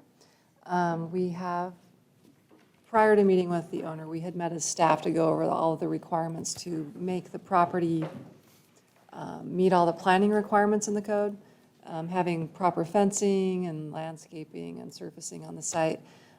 We met with the property owner last week on Wednesday, went over some options for what to do with the property, because there's more than one idea out there. The feasibility analysis had come up with the idea of continuing with the shelters, but then building a 4,000 square foot building so we didn't have to rent the bathroom and the office anymore. The property owner has been proposing some other ideas where maybe do some construction.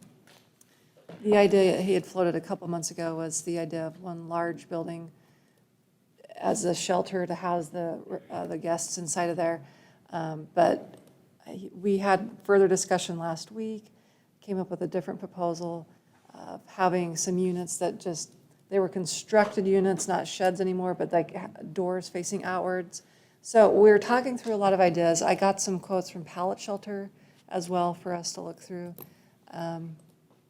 Realize that we need to invite, now we're to the point where we need to invite the city attorney to, we haven't told her yet, the discussions to discuss the actual lease options. And then also, we had Hope Source at the meeting as well. So we could talk through ideas. They went to Walla Walla last week on Friday to see the way they operate their homeless facility. So we're just exploring different ways to do this. Recognize that we need to come up with an agreement soon for just leasing the property, but also what we're going to do with the site permanently and how to best house the folks there with the ARPA funding that we have. And so we're going to set up a meeting with the Ad Hoc Homeless Committee again. So they met earlier today, in fact, but we're going to meet again the week of June 5th and hammer some of that out. And then when it's to the appropriate stage, we will bring it to council, likely in an executive session that involves property leasing and or purchase, and just kind of make sure that we're giving you the information to make the best decision you can. And then, of course, it will need to be discussed in an open hearing.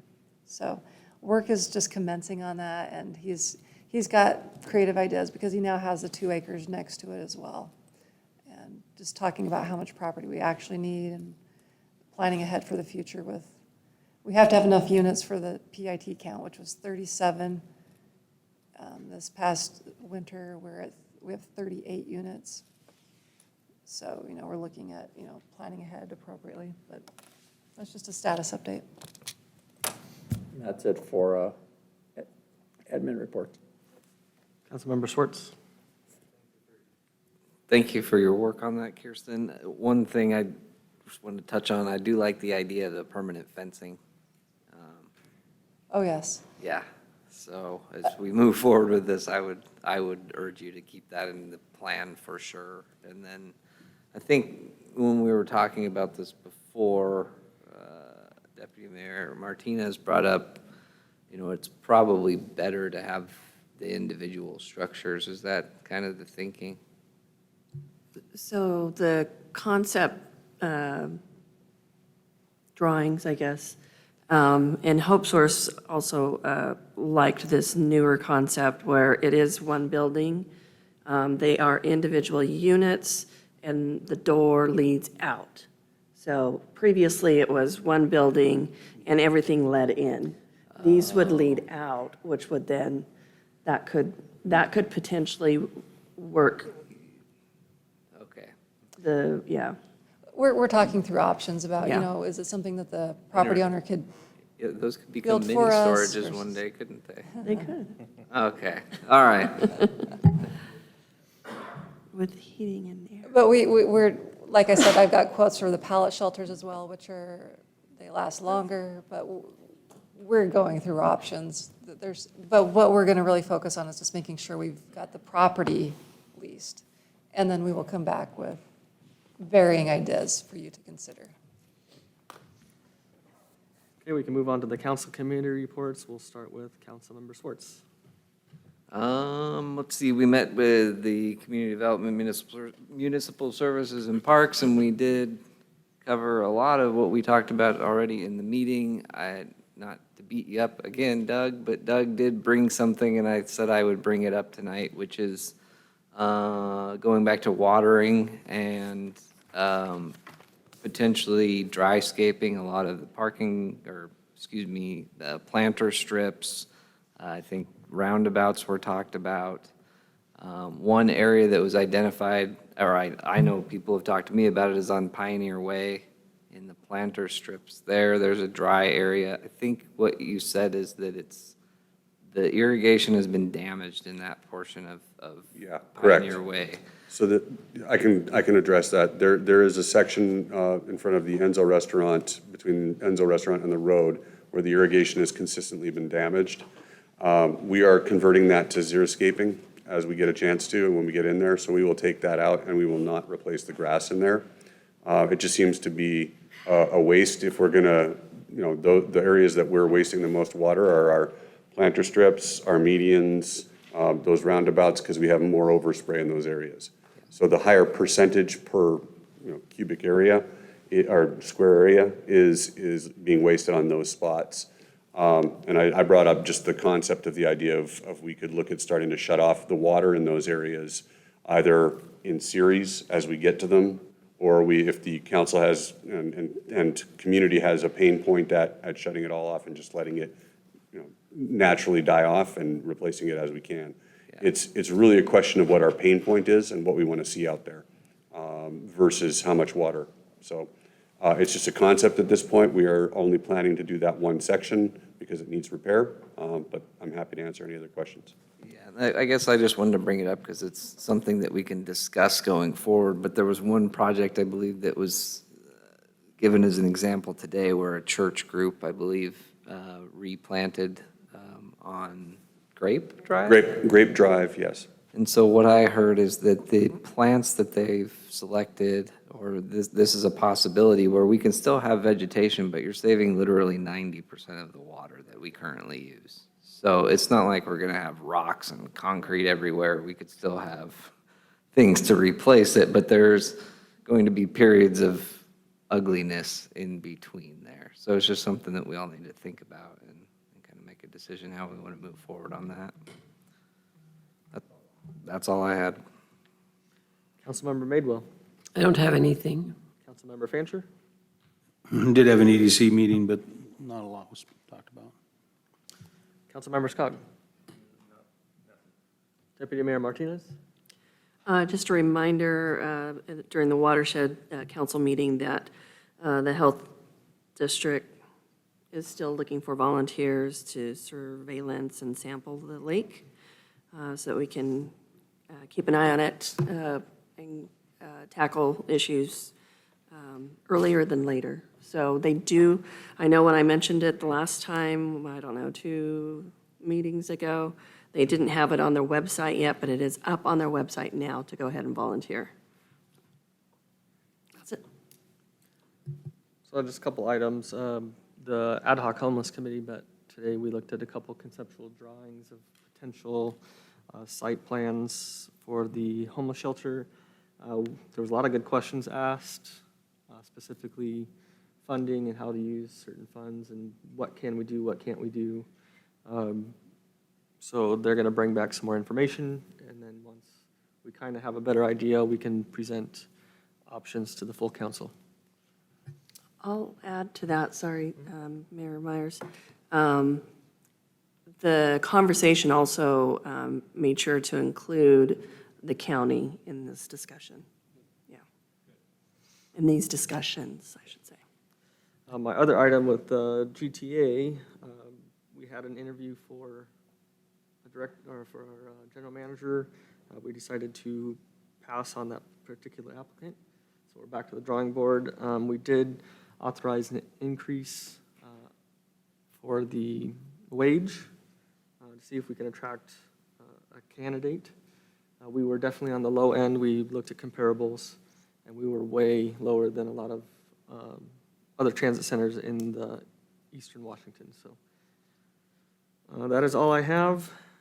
We will now be going into an executive session for 30 minutes to discuss performance of a public employee pursuant to RCW 42.30.110, parentheses 1 and G. Remote access to the meeting is concluded, although there will be one action item to follow for council vote to authorize execution of contract for interim city manager Kevin Fuhr. And Mayor, point of order, because of your council rule with the 10 o'clock meeting, could we get a motion from council authorizing the extension of the meeting beyond your 10 o'clock time? I so move to extend the meeting to 10:30. Second. Okay, we have a motion and a second. All those in favor? Aye. Aye. Opposed? Motion passes.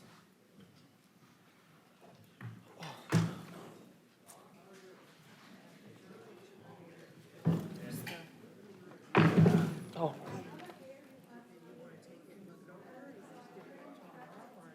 I thought I already gave. Recording stopped.